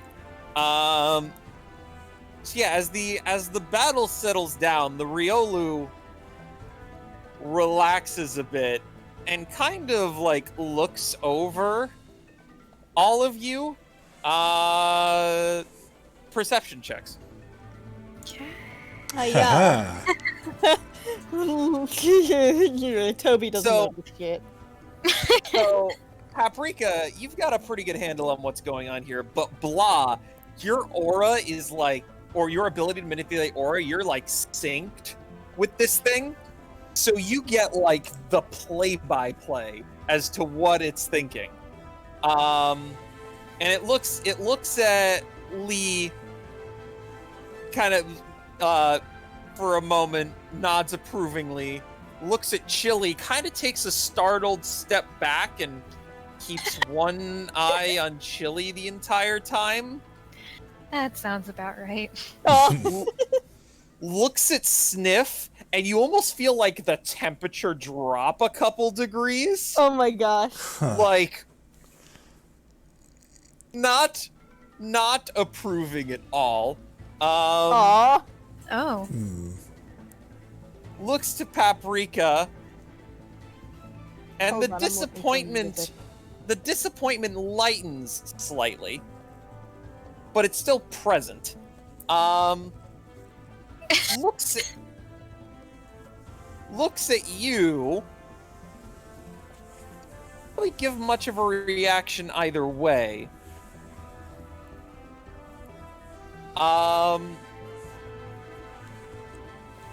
Looks at Toby and also nods approvingly.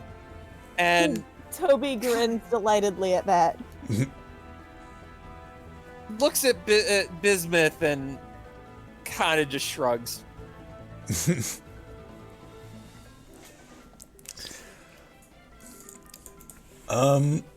Shrugs back.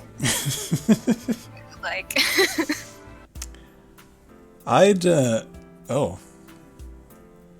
It's more chill Gildu now. does walk up to you though and begin to look you up and down more. All right. I'd like to use zoopathy. You may do so. So I'm gonna kneel down to its level and let me, there we go.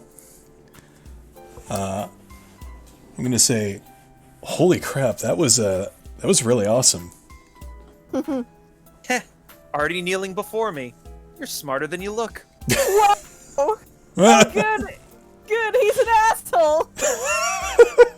I kind of got that vibe a little bit, but Oh my god. Mona's a little bit taken aback by this. You recognized my greatness and kneeled accordingly. I don't see anything wrong with this. All right, well, I'll say that you've earned it. And I'll leave it at that. Thank you? I think?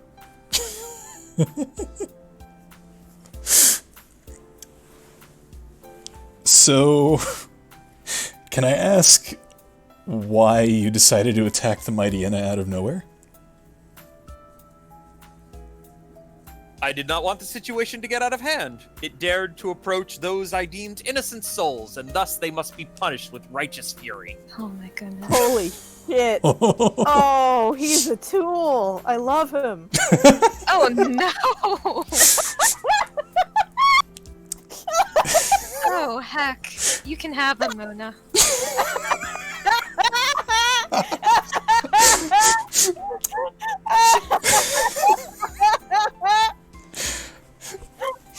Just out of character, I've got second thoughts bubbling up, but Oh my god. well, that's well, the thought's admirable at least. Shit. Are you not pleased I stepped in? Well, to be honest, I wasn't sure where that was going to go, so I guess I mean, we're okay now, so thanks. You're welcome. Want to roll to see if Toby's picking up on any of these vibes at all? Yeah, you do. Oh, okay. Oh, Toby- I see. Yeah. Yeah. Your empath powers, you kind of just passively pick up on this, yeah. Okay. Toby's like, wait. So, if I'm reading the emotions here right, it attacked them because they were looking at us? What? I guess. Am I reading this right? Mona just kind of looks back at Toby and shrugs. We had the situation in hand, I think. It is what it is. What's the small one saying? Nothing important. Say so.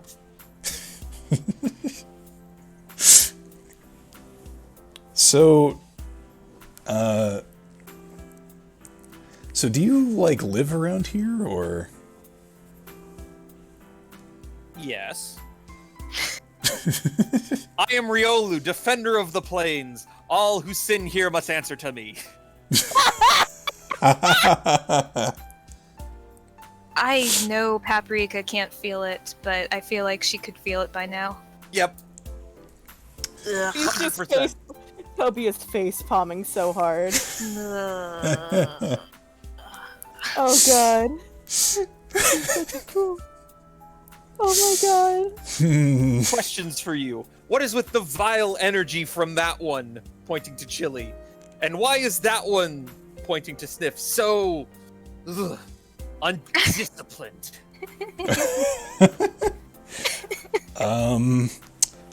Well, you see, sir, he is but a nose.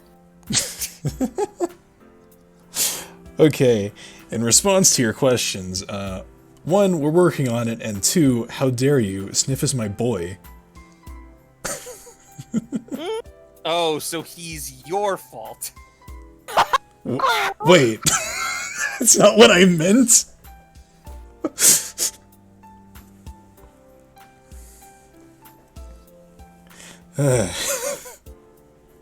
It's okay. I'm sure with time he will improve.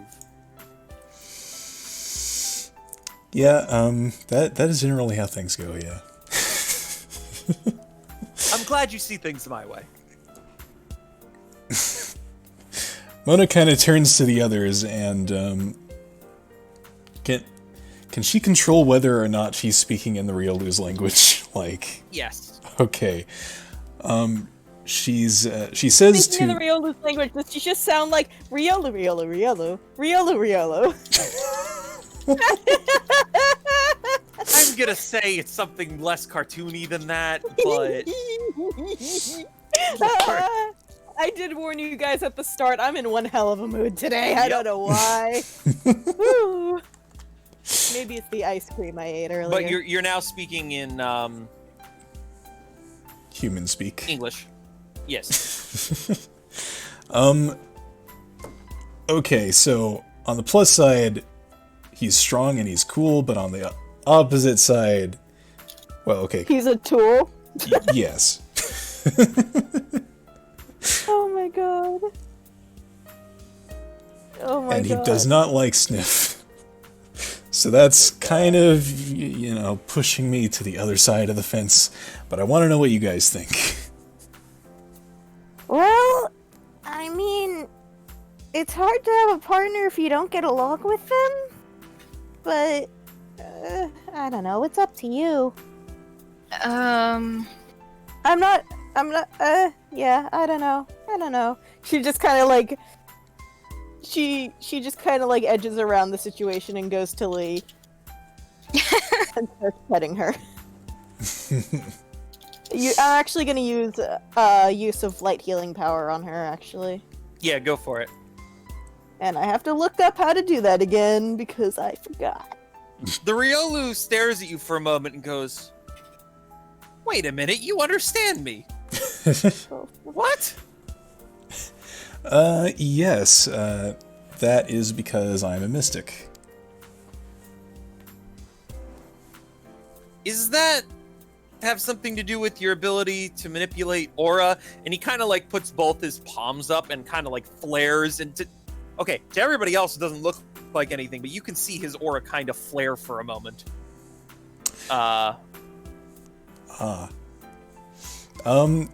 Yeah, that is, that's it exactly. Intriguing. How did you come across these great powers bestowed from on high? Well, I guess I was born with them, and I kind of learned how to hone them over the course of my life. Of course, of course.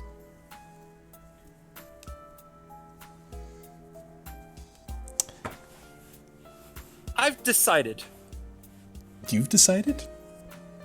I'm gonna take you on as my apprentice. Oh my god. Mona just kind of looks up at Toby and Paprika with an exasperated look. what's wrong? I guess this is happening now, is all she says. What's happening? Hey, He's coming with us. Oh. Alright. I guess we'll have to learn to get along. Okay. If nothing else, he'll be a strong asset. Yeah. Strong ass too, but Ooh. Toby like puts a hand over her mouth and tries not to laugh but fails. It ends up coming through out, so we're like. Ah, I see the celebration of me joining has already begun. Oh my god! Oh my god! that's Such a tool. I love him. that's one way to put it. Wow. All right, I accept. Welcome aboard. She still sounds a little uncertain about it, but Excellent. And don't worry, as long as you are under my care, no harm shall come to you. all right. I'm definitely confident that you can definitely protect all of us. Of course. I mean, was the demonstration earlier not enough for you? It's pretty good. Yeah. All right. You know. All right. Let's just move on. Wait, what was that miraculous substance you gave me that revitalized me in an instant? Was it a product of your powers as well? Not my powers. It's just an item. An item. Yeah. Ordained by those on high? Kyle, I just have to stop right now to tell you your role-playing chops have improved enormously, and this is absolutely amazing. Oh yeah, I'm loving every moment of this. Thank you. Agreed. If by ordained by on high you mean made in a factory, yeah. Factory. Unusual name for a place of worship, but I'm sure I'll learn your customs in time. Oh, you will, buddy.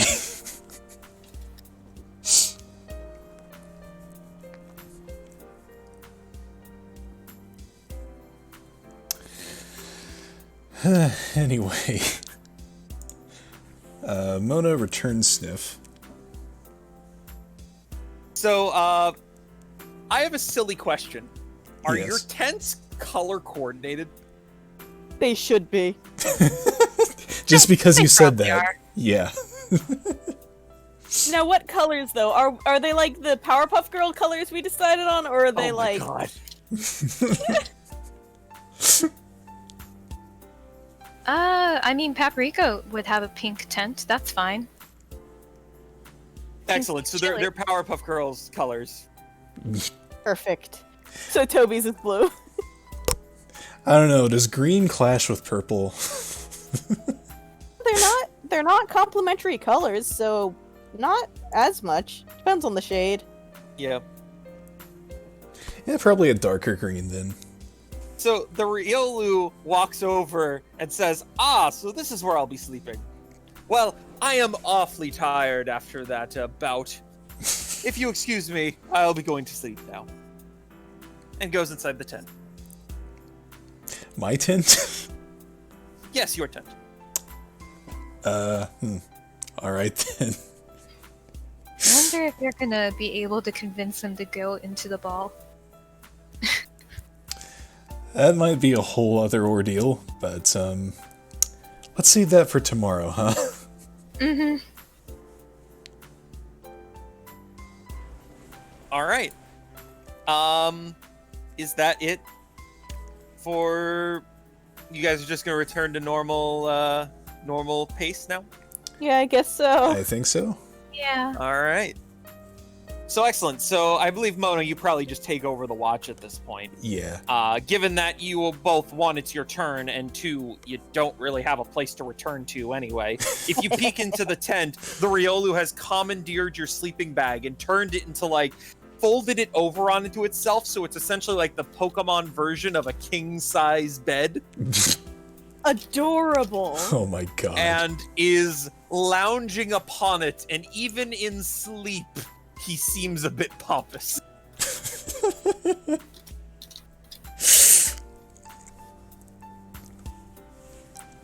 I'm already thinking of name ideas. Oh man.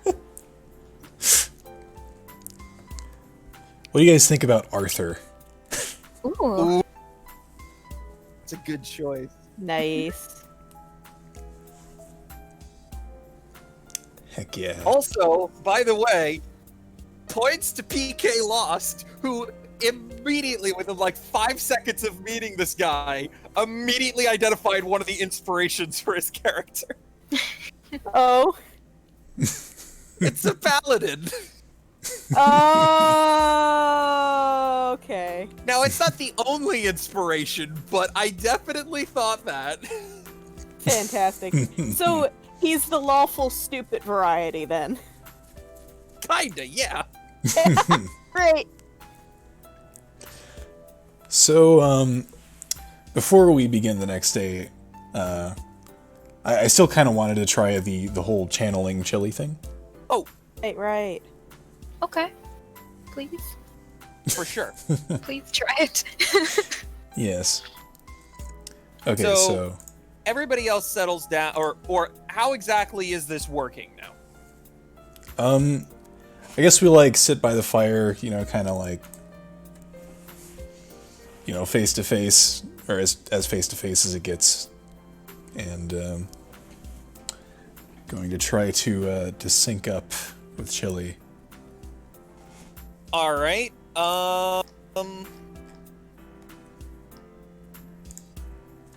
Yeah. So I would like a channeling check, and we're going to assume that Chili is not a willing participant for the purposes of the feature.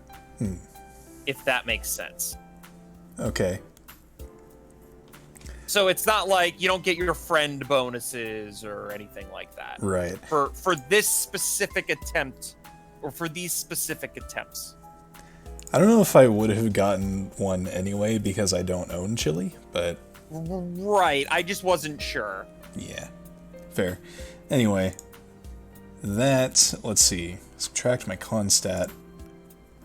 So that's a 19.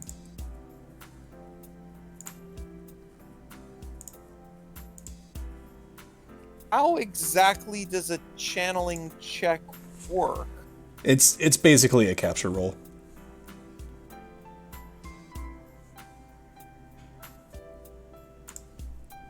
Okay, give me a second here.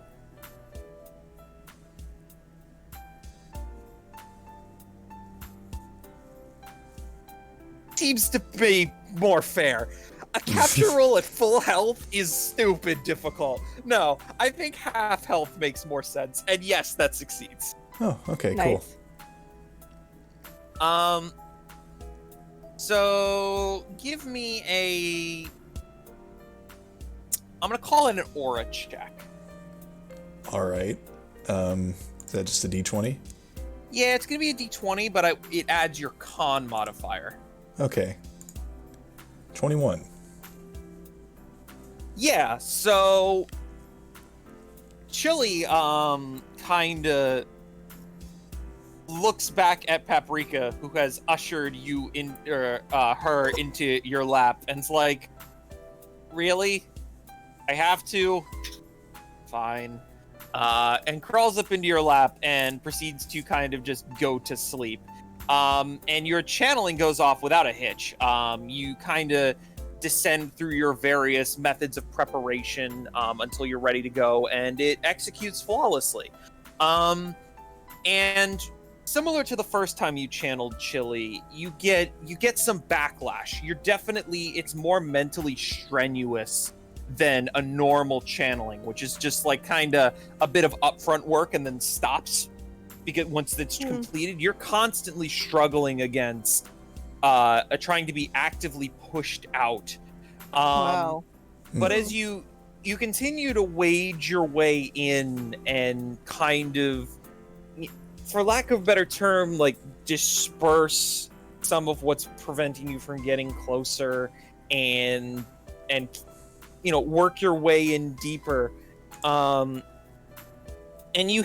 eventually you hit a wall where no matter how you try to navigate the situation, you just can't get past it yet. You try to go a bit further, and then you immediately feel overwhelmed and have to come back again. And you spend a little bit of time there, but you've reached a point where it's like you're kind of getting mentally exhausted now, and it might not be safe to proceed much further. All right, I'll pull back here for now. As you come out, Chili unleashes this ridiculously long and loud purr that lasts for a while before it kind of just dies off again, and Aw. Chili returns back to sleep. Aww. Chili. Mona just looks up at Paprika. I think I made some progress? By the way, that took like an hour or two. Oh. Or an hour. It took an hour. 2 seems ridiculous. Yeah, that was a long process. I mean, granted, you're still you're still conscious to your surroundings, but it's kind of like an elf's trance in D&D, if that makes sense. I'm not familiar enough with that. You're essentially immobile, but like if a Mighty Anna walked into your line of sight, you'd see it. Right. Okay. Well, it looks like that took a lot out of Chili. Oh yeah. Does she actually have her health halved, or was that just for the... no. That was just for the capture roll. Okay. Oh. I apologize. The capture roll's way too difficult at full health, so I just came up with an arbitrary rule, whatever it is at half. Okay. I appreciate that, by the way, because that was one of my concerns as well. No, you rolled it, and I went, oh yeah, that'll work. Capture rate 10. Screw that. What's it at half? That makes more sense. I wasn't trying to make it that difficult. All right, cool. Yeah, so yeah, you definitely made some progress, and you keep that up, and things might start happening. Okay, I like things. So I guess Paprika would look at Mona and just be like, what's going on in there? She's definitely resisting, but I think I'm able to kind of get past that to an extent. Okay. Thank you. Yeah, no problem. To be honest, I'm not entirely sure what's happening, but I'm just going with my gut here. But I'm feeling good about it, at the very least. Okay, well, that's reassuring. Poor Chili. Yeah.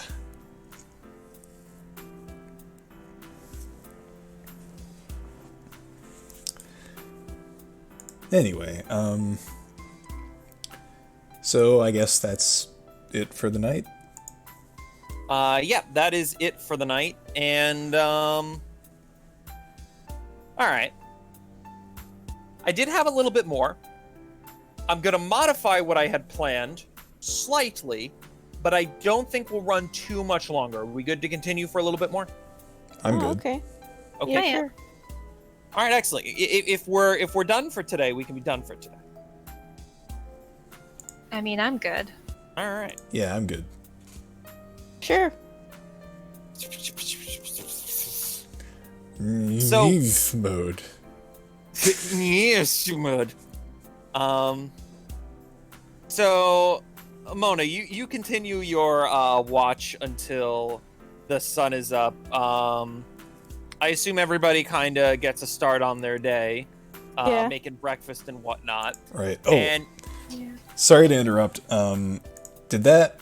Like, normally a channel attempt costs 10 HP. Did this cost any more, or...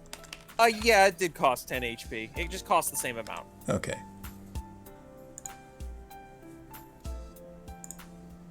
Have we regained any health from a good night's sleep? Yes, that too.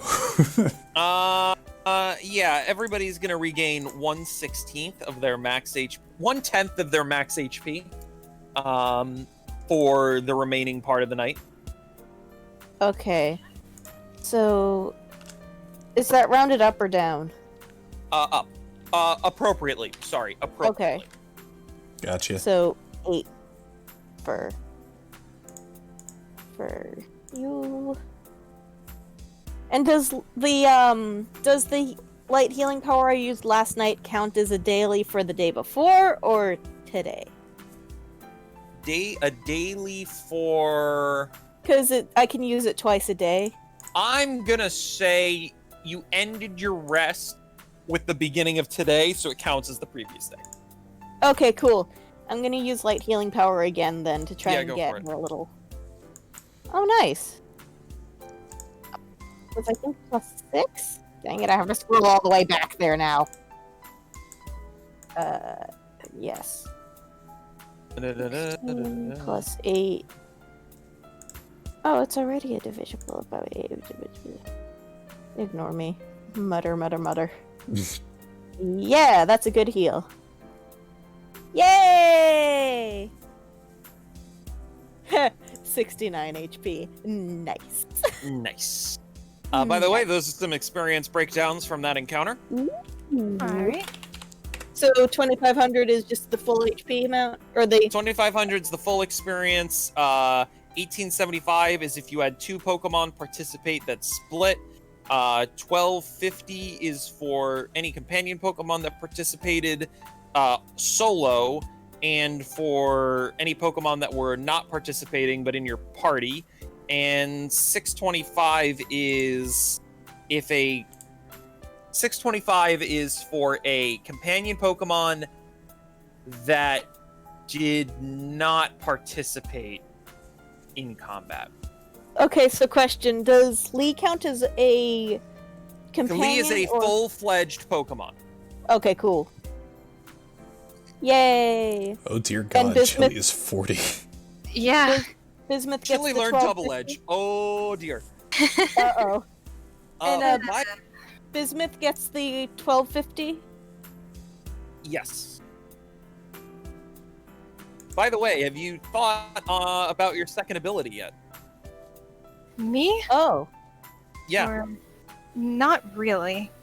Also, I forget, do the trapped in Pokeballs Pokemon get anything right now, or no? I forget what our ruling was. No, they do not. Okay. Okay, I haven't Gotcha. been giving it to them, so... No. Yeah, no. If/when that becomes important, I will let you know. Okay. Cool. Alright. So, one thing I will note is that the Riolu hasn't gotten up yet. Of course. What's everybody doing first thing in the morning? What's the routine? Toby packs up her stuff and then proceeds to, like, lie down on her back, like, on whatever she's packed stuff in, and just lie there for a while. She's just like, I don't feel like doing the day yet. Lee is clawing at a tree as part of her training. Nice. I'm Bark sure, never stood a chance. I'm sure Paprika's just making breakfast. Aw. What are you making for breakfast? Gee, what do people have for breakfast while camping?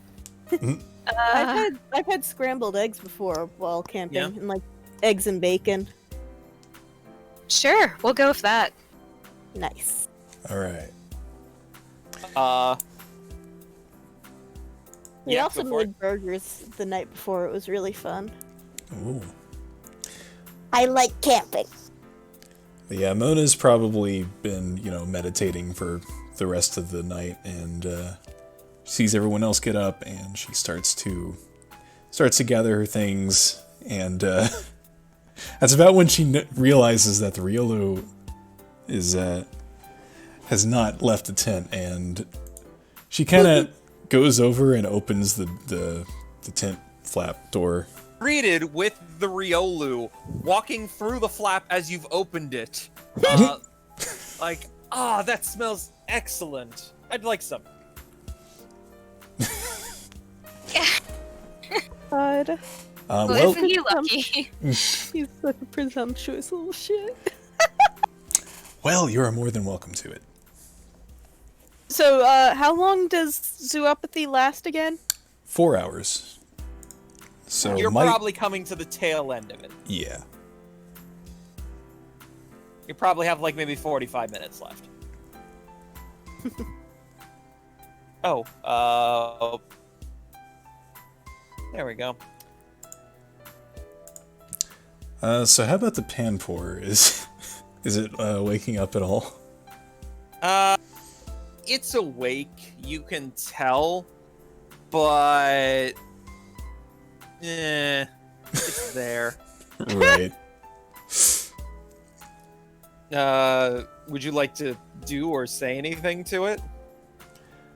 I'd like to attempt to get its attention anyway. I guess if I notice he's awake, then I won't do the waking up motions. Yeah. but like, hey, we're having breakfast if you want some. All right, roll me a charisma check.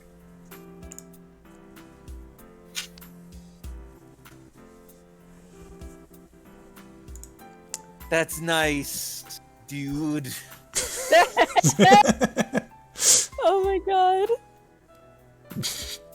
Breakfast would go really great with the clouds right about now. Oh my god. All right, well, help yourself. Okay.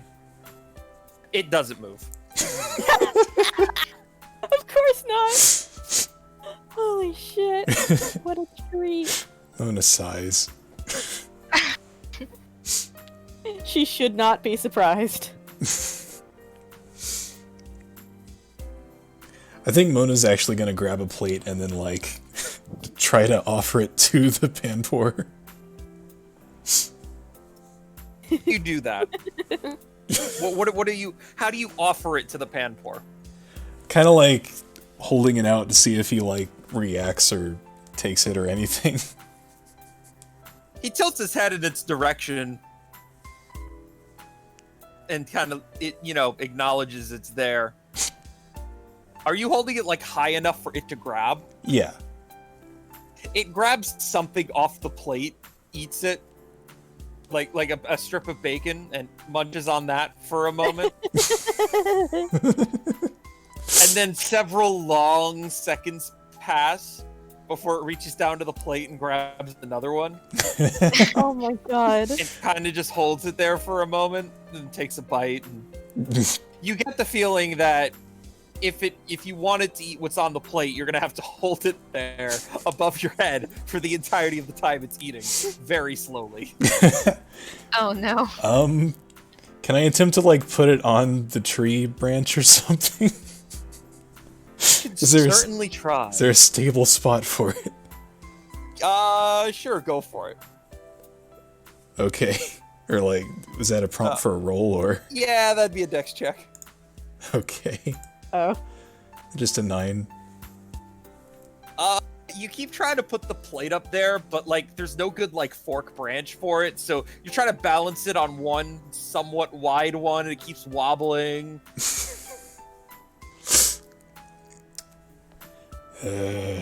You know, man, the clouds, they've been, like, telling me,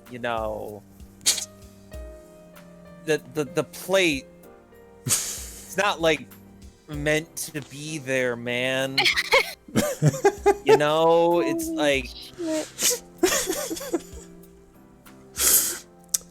Okay. I mean, I gotcha.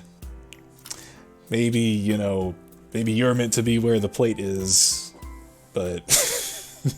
Give me a charisma check. Oh my god.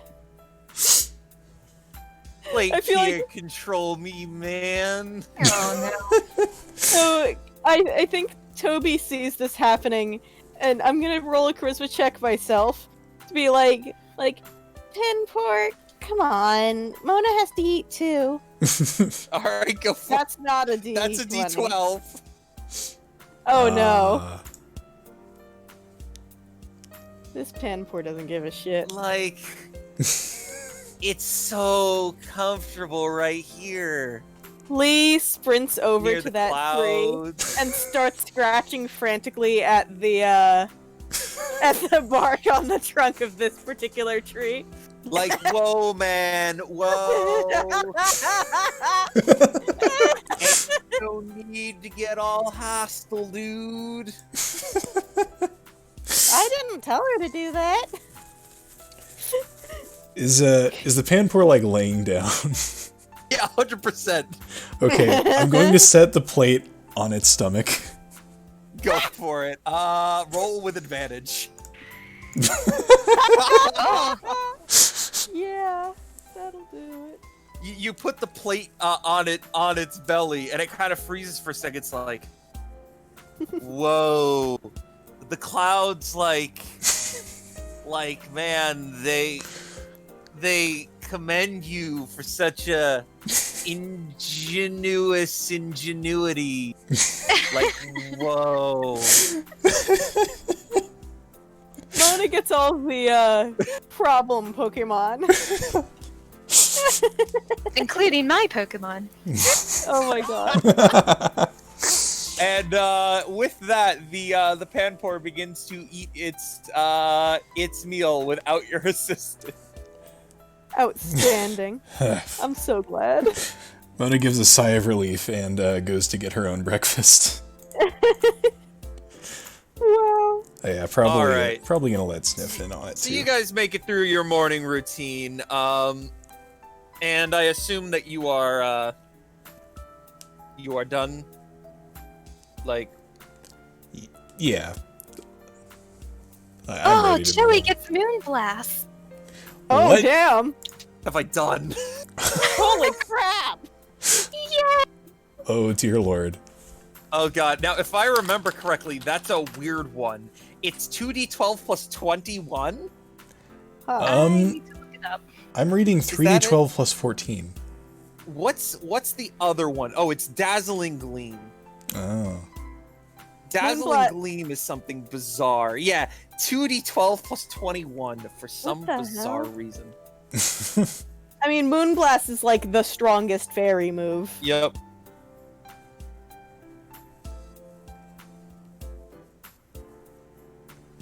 Right, that represents a definite uptick in what I'm allowed to give difficulty-wise, because Jesus. Oh, dear. Oh. Good. So I assume you guys finish food. Yes. Yes. Yeah. All right. I No, like we food. never finish. Yeah. The Riolu walks up to you, Paprika, and although you can't understand it, it kind of it says something to you. And it's looking at you questioningly. I don't even. I guess, can Paprika try to figure out what it needs? Sure. I don't know if that's.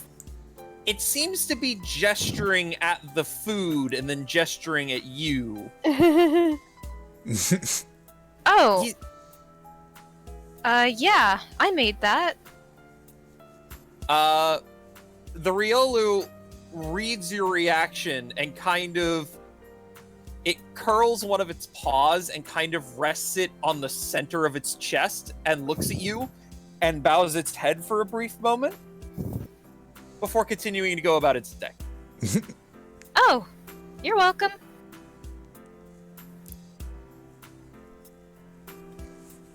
All right, Maybe you you guys ready to get going? Yeah. All right, let's load the map. So, okay, to be clear, there is a very obvious feature on this map that you will see. The perception check is to be who notices it. Okay? Nice. All right. Ah. Like, oh Oh. my god!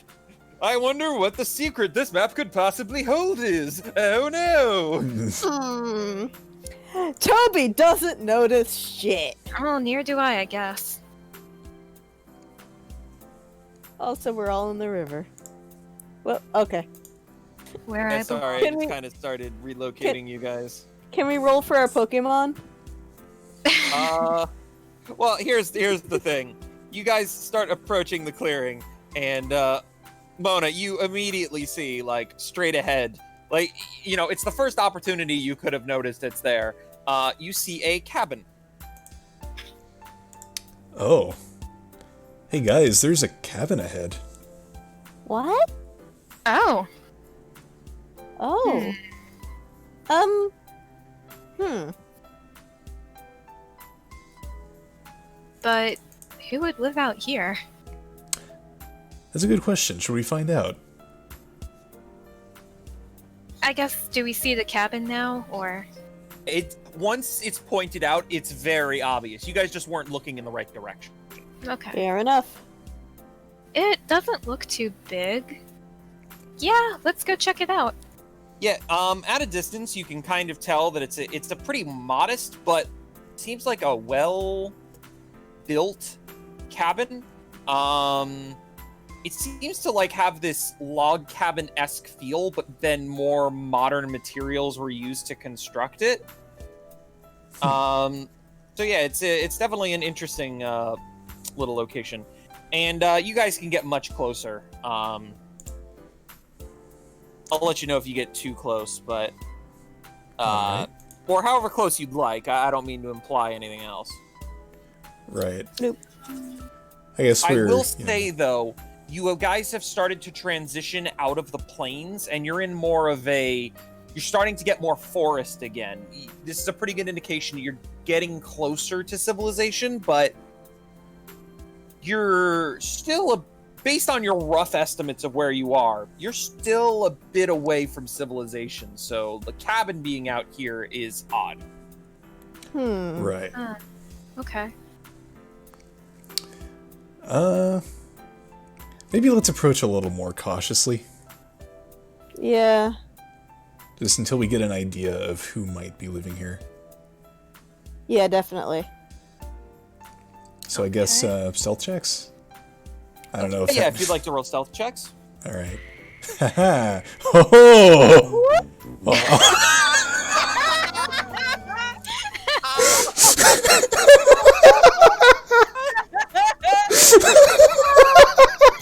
Got nervous. All right, are you ready? No. Mona, Toby, you guys are dialed in. You guys are like, all right, you know what? We've had too many times where something like this has ended poorly. Let's have this go well for once. We're just gonna quietly walk through this area, and nothing's gonna go wrong. And all of a sudden, you hear this loud snapping sound, and you immediately, like the wind, duck behind a bunch of trees. And Paprika, as you look up after having stepped on the most obnoxiously large branch you could possibly imagine, you realize you're all alone. Oh. Oh my god. What? Guys, where'd you go? Get back out here. Hello? It is at this point where you two realize that Paprika has no idea where you are. Oh dear. Guys, do you hear me? Steps on the twig again.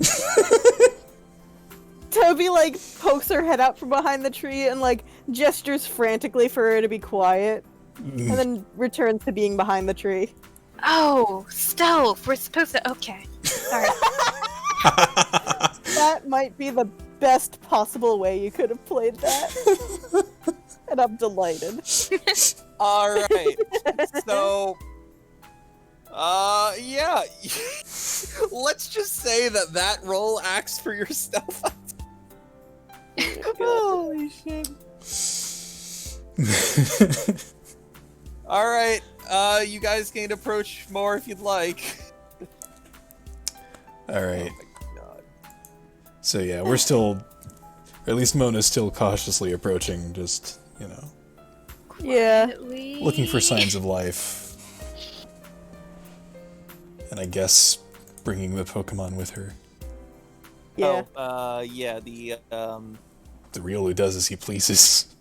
Riolu takes the lead because after all, the master leads. Oh, of The course. apprentice follows. What a tool.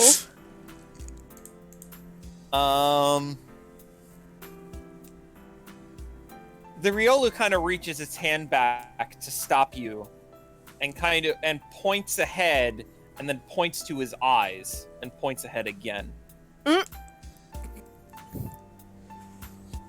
You God. want to scout ahead? It shakes its head again, and it flares its aura, points to its eyes, and then points ahead.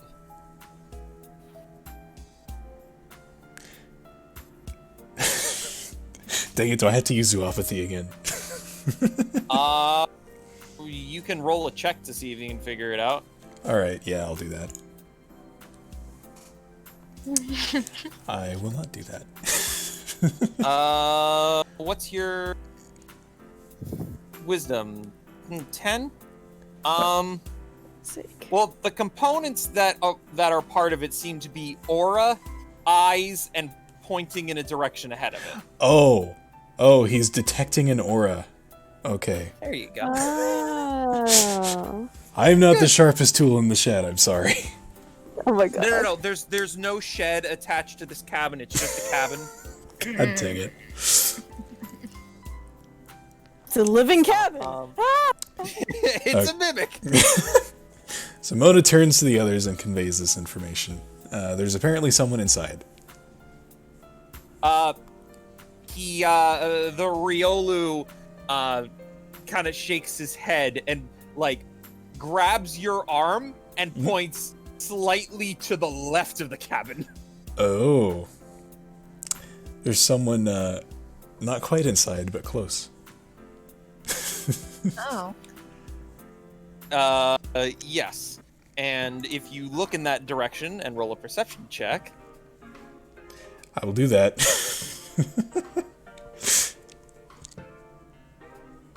Oh.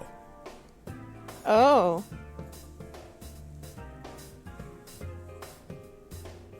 And this thing begins to...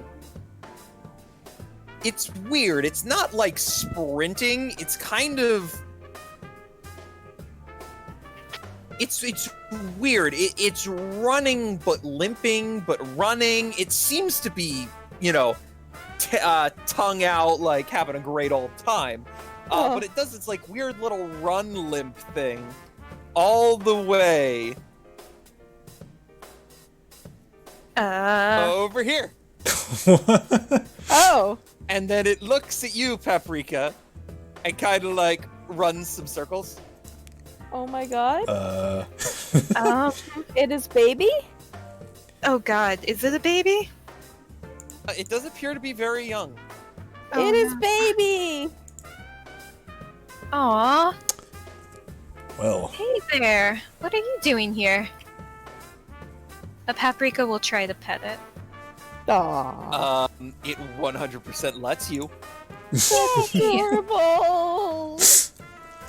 No. Yes, you do notice on its left hind leg that there is a pretty nasty, but looks like in the process of healing, scar across a good portion of the leg.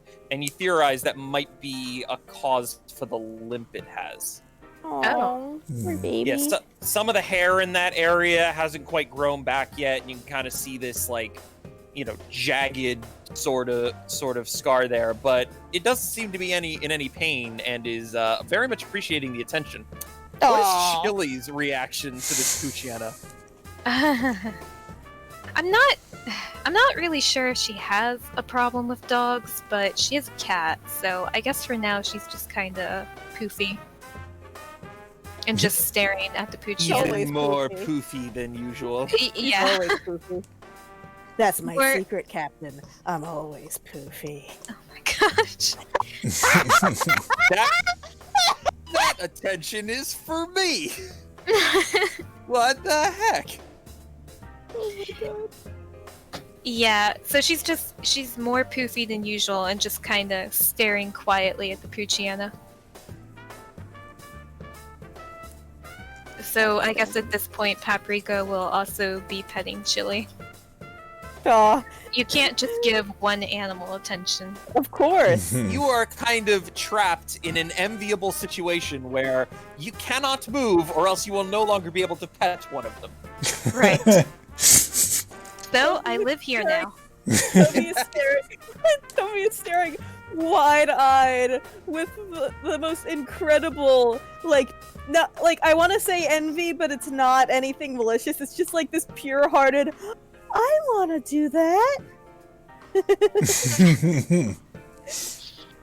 Either way, Well- she is delighted for Paprika. Paprika just kind of grins, but she looks up at Mona and Toby like, what do I do now?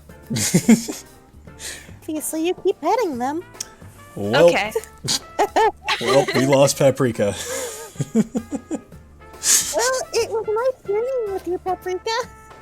Yep, I'll be fine. I'll live under this tree. I'll eat the grass. Thanks, guys. I'm sure you could cook up something nice with that grass. Not without a hand. Learn to cook with your feet. It's the next level of chef.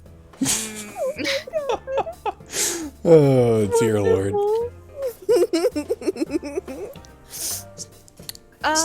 Alright, this Puchiana likes attention, so Paprika's gonna try and pick her up. Oh, Yeah, that goes over splendidly. oh. Alright, hey guys, didn't the big lion man say something about a Mightyana clan? I mean, we probably just got on their bad side last night. So do you think I would be safe just kinda taking this dog, or do you think that'll make them angrier?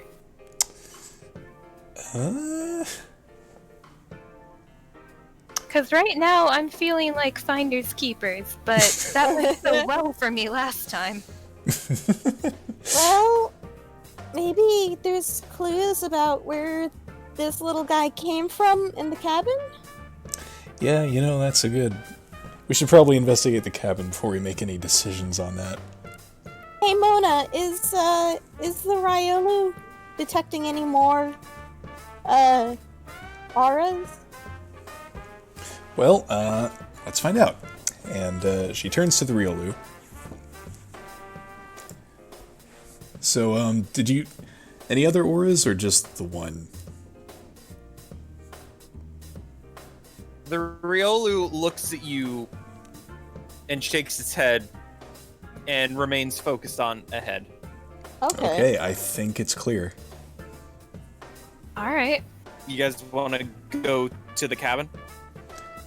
Yeah. Guess so, yeah. Looks Yeah. like.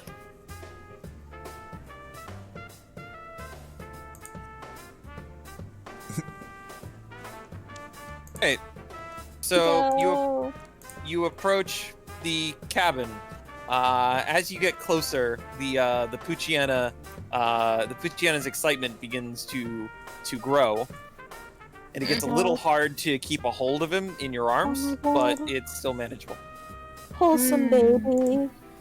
Maybe this Puchiana already has an owner. That seems quite possible. Oh wow.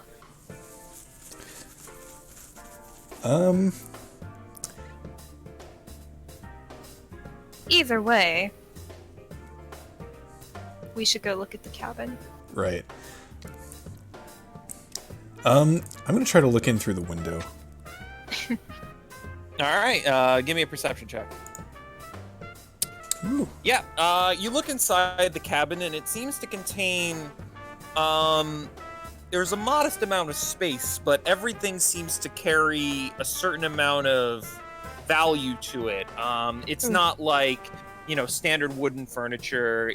Everything looks very well made, very expensive. You see, like, a bed, a recliner. There seems to be some sort of fireplace, some sort of table to eat at, small kitchen area. It looks like a very standard one-room apartment-style place, but very surprisingly expensive looking, and also in the middle of nowhere. Huh. Does it look like lived in, or like, like someone's been here recently? Lived in. Okay. So whoever's here is out somewhere, probably. Or, whoever lives here. Huh. Oh, Paprika will look down at the Puchiana and be like, do you live here? Shiana does nothing discernibly different other than look at you, crack a smile with its tongue out of its mouth, and wag its tail, which it's been doing for the last, 5 minutes. Cute baby. Who knows? Can we like roll to see if we could figure out any, or is that already what happened? I don't know. Figure I out don't know what to do. Is there any dog bowls in there? Oh my god. Based on the perception check, if you ask Mona to check again, there does not appear to be. Huh. Do we have any clues about the kind of person they might be? I mean, if there's a chance they could be an ally, that could be nice. But if they're maybe with that great creepy team, maybe we want to move on. Who knows, actually? So, like, any other kind of clues as to who this person is who lives here, or? It's a little bit tricky to tell through the window. You'd have to look inside at this point, because, like, you know, you're only getting light from the windows, and certain areas are a bit shadowy. I mean, you see, like, there's a dresser that you can't really see what's on top of. Seems like a shelving unit. Like, you know, you can see a table and a bed, but if there's like a nightstand, you can't see anything on it. You can't really see anything particularly descriptive from the exterior. All right, is it time for breaking and entering? Well, first, let's make sure the door is locked. Yeah, that's a good thing to check. And Mona tries the door. So Riolu is about to like bust through the door, and you step in the way, and it kind of like looks up at you like, what the hell? And you turn the knob and pull the door open because it's not locked. And the Riolu looks at you like, my way was more fun. Wow. And casually strolls on in. Well, guess we're committed to this. And Mona follows him. Thing. Now, this is still technically breaking and entering, but Also, I apologized, I was a little sparse on the details. I thought up half of the description of this place the moment we got here. I think for the sake of space, I'm returning bismuth Right, for now. yeah, I'll probably leave the Panpour outside. as the lookout. Yes, gotta watch those clouds, you never know.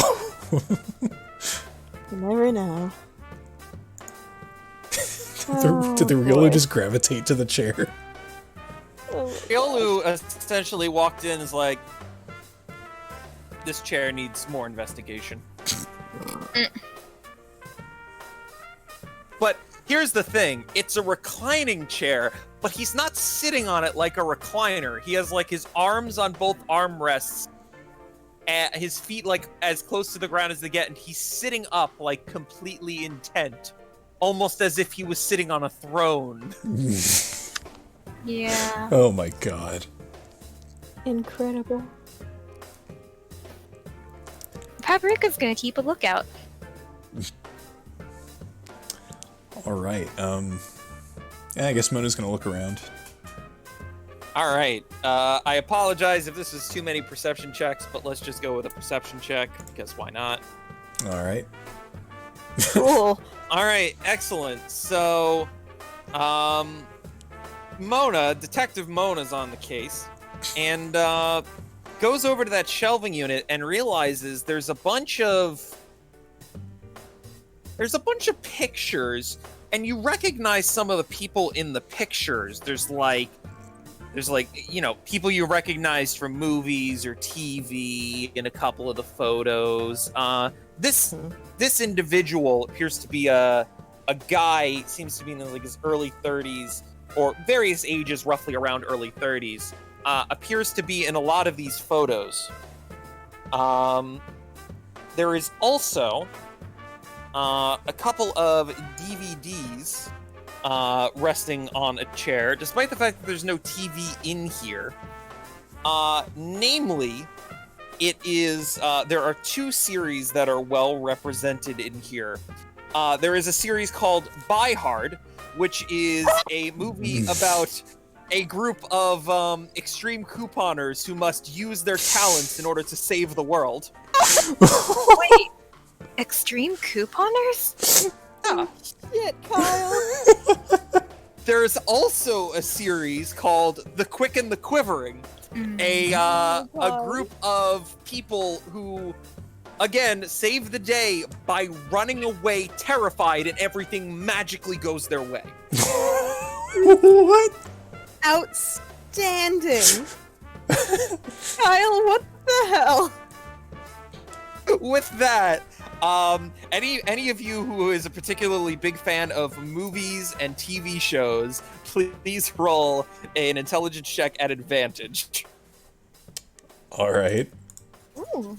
Almost sounds like it was directed at me, but It wasn't necessarily directed at you, but that will work. I mean, we all know how Toby be.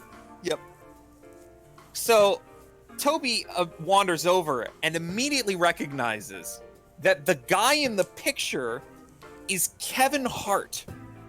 No, not Kevin Hart, Ryan Hart. I ruined one of my own damn references.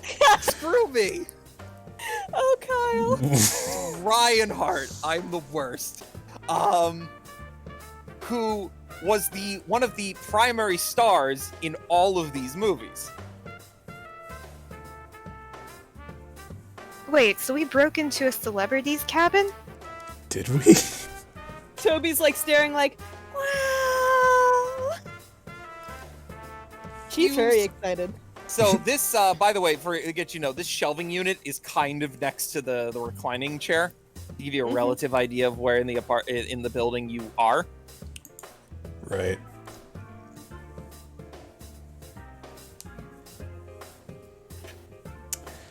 And Oh, sorry. go for it.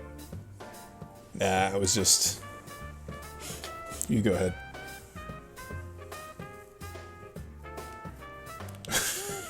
Huh. Oh. Oh yeah, Toby would be over here. From behind you, you hear a man, which you recognize his voice, speak, and as you turn around, you see he has a bow and arrow drawn, pointing at you all. What happened to Paprika keeping watch? He kind of just busted through the front door. Oh, so he's like... I thought this was the front door. Okay. Oh, sorry, the front door's over here. He did kind of come out of nowhere, though. Oh, my okay. Paprika's just like, wait a minute, wait, what? I've been staring out the door. So is this? So You this is in three are a fact bit. Ryan Hart. Toby's Yeah. staring like, oh my gosh, it really is you. Mona, meanwhile, is kind of mortified. She's like, I can explain. Three are a bit far away from Daddy's safari vacation, aren't you? What? What? Point is that we want to stay away from where people are, but oh my god, it's you! You're the. Oh my gosh! She like runs up completely oblivious to the bow and arrow, and she's like, what are you doing out here? I think at this point, Paprika's gonna like stop Toby, like, wait! He has a weapon! My favorite part of that movie is oh, sorry. I guess this does look pretty bad, huh? Looking at you, Paprika, and you, Mona, like, is this chick for real? Yeah, that's Toby for you. And he looks at you all. By the way, the main difference between his photo in like his self in the pictures and right now is he has an epic beard going. Like it has just been growing for probably a little bit too long. And he undraws the bow and puts it down. Like, what the hell are you doing here? Your parents teach you just to break into random strangers' houses? Toby has by this point calmed down a little bit, and she's like, Sorry, Mr. Hart. You see, we're trying to stay away from towns right now because I don't know if you know about. He What redraws his happened? bow and arrow immediately upon you saying that, like, what, on the run from the law? Actually, on the run from the evil organization that's taken over the region. Oh my god. You do this realize ego. I've seen Die Hard 2, right? You Come were, up with a more convincing were- lie than you that. were in Die Hard too. Yeah, I know. Does- You know what? I think he's been out here for a while. Yeah, is this convincing enough for you? She holds up, Lewis's Pokeball and attempts to release him. And when nothing happens, she says, I'm not kidding. These guys really have taken over the region, disabled all the Pokeballs, and turned off the phone service, and they're in all the cities, and we're trying to avoid them. You with the most befuddled expression. Toby, I have a better idea. Pokeballs aren't working. Right. Why don't you show him that news broadcast? Oh, right! She pulls out her laptop on which I'm certain has this saved. Likely. You haven't been using it, so I imagine you still have some battery left, but you're probably at Yeah. about half power at this point. Yeah, she looks at the battery indicator and grimaces a little, and then she pulls up the broadcast. She says, "This went out about I've lost track of time. Maybe a couple of weeks ago. How long? Look, I don't want to see the pilot for the movie you want. Like, there are people to contact for this sort of thing. To me. All right, fine. All right, you know how we're gonna do this? You point, kind of like with gestures with the bow and arrow. You are gonna put the laptop on the table. All right.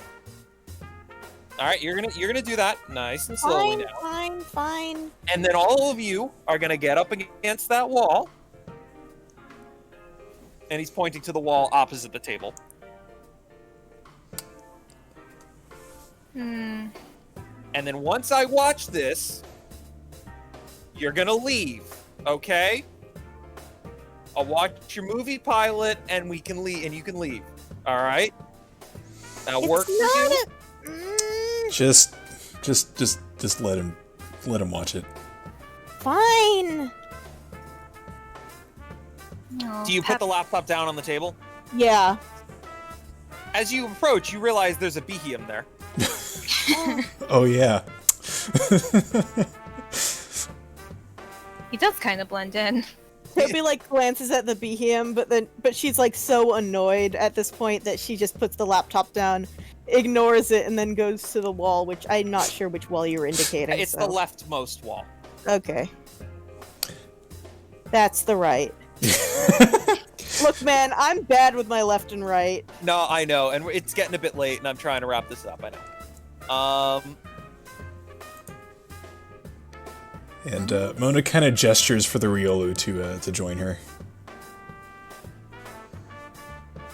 And the Riolu looks at you and's like, what? Get over here. Fine. Dear Lord. Such an unruly apprentice. Lee stands defensively in front of Toby. He backs into the room with the bow and arrow constantly watching you, and then the behem takes kind of a position and raises its arms towards you, and he's like, all right, fine, let's get this over with. And it begins to replay the message, and as he does, you only hear bits and pieces, but it really takes you back to being on Route 9 and hearing this live for the first time. Toby And the shivers. longer it's going on, you hear him start to go, all right. And it ends after a minute and a half, and he's like, You know, kid, I know I gave you a pretty hard time, but this isn't half bad. It is bad! It's very bad! It's really No. happening. No, seriously, send it to my agent, and I'll see what we can do with this. Toby like storms up. She's like, can you listen? I know I'm a big fan, but right now I'm getting really annoyed. Look, this is serious. Try using your phone right now. Try doing anything. You can't. There's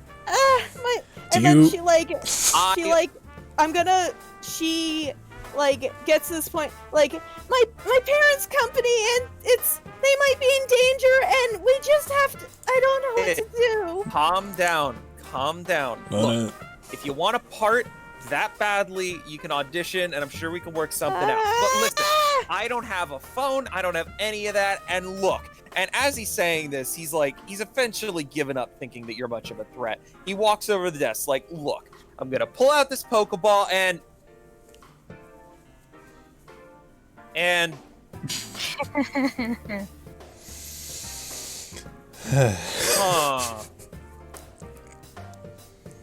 Toby glares. now and she's like, either Do you believe me now? well, I don't believe you're smart enough to destroy this without me understanding how it's damaged, so shit. And he goes over and he sits down in the recliner chair. And with that, the BDM kind of lowers his arms and is like, huh. Well, let me tell you, ladies, I'm sorry for not believing you. You have to forgive me, though. It didn't exactly seem plausible. I guess it is a little outlandish if you weren't there. Oh, look. Seems like I've missed out on a lot being here. How about you fill me in on what's been going on? And I won't shoot you for breaking into my house. That's appreciated. Sorry, we just... so I Toby know. looked. Yeah, I know Toby Paprika's mumbling under her breath. All right. And I did have a little bit more planned, but on that note, I think that's how we'll end session 22 of the campaign known as Toby and Friends. Okay. All right. That seems like a good stopping point. Yes.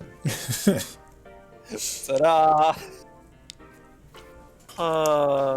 That all sure happened. What a ride. Yep. So I am curious, for a point of inspiration, can anyone identify what this setup is a reference to? And I don't mean I mean the physical, not the dialogue. Everything else. What is it a setup to? What is it a reference to?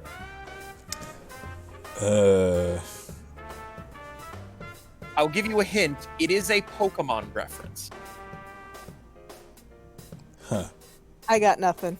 No, I have no idea. Yeah, me either. Alright. In one of the games, and I forget if it's gold, I think it's gold and silver, there is a celebrity who moved way out into the wilderness. Yeah, to get away from it all. Over. And you discover this person, and they're like, oh god, please don't tell anybody I'm here. They give you a TM to keep Yep. quiet. That was the motivation behind this setup. That's amazing. It's pretty cool. Yes. That's good. But yeah. Next time on this campaign, we will wrap up the rest of this, what I had planned here, and you will have the opportunity, or unfortunate circumstances, to go into town if you so wish. You are close enough. So, if you would like to do so, we'll talk about some details off stream. If you'd like to try to bypass them, we'll talk about some details off stream. Okay. Regardless, next session's gonna be pretty darn important. Oh Okay. boy. Okay. Oh But boy, anyway, oh boy. On that note, thank you everybody for watching session 22 of the campaign known as Toby and Friends. I've been Kyle, your GM. Yay. I'm in Los Angeles. I've been Diamond. And I'm Wombat. and we will see you all next time. Good night, everybody. Good night. Stay safe. Good night.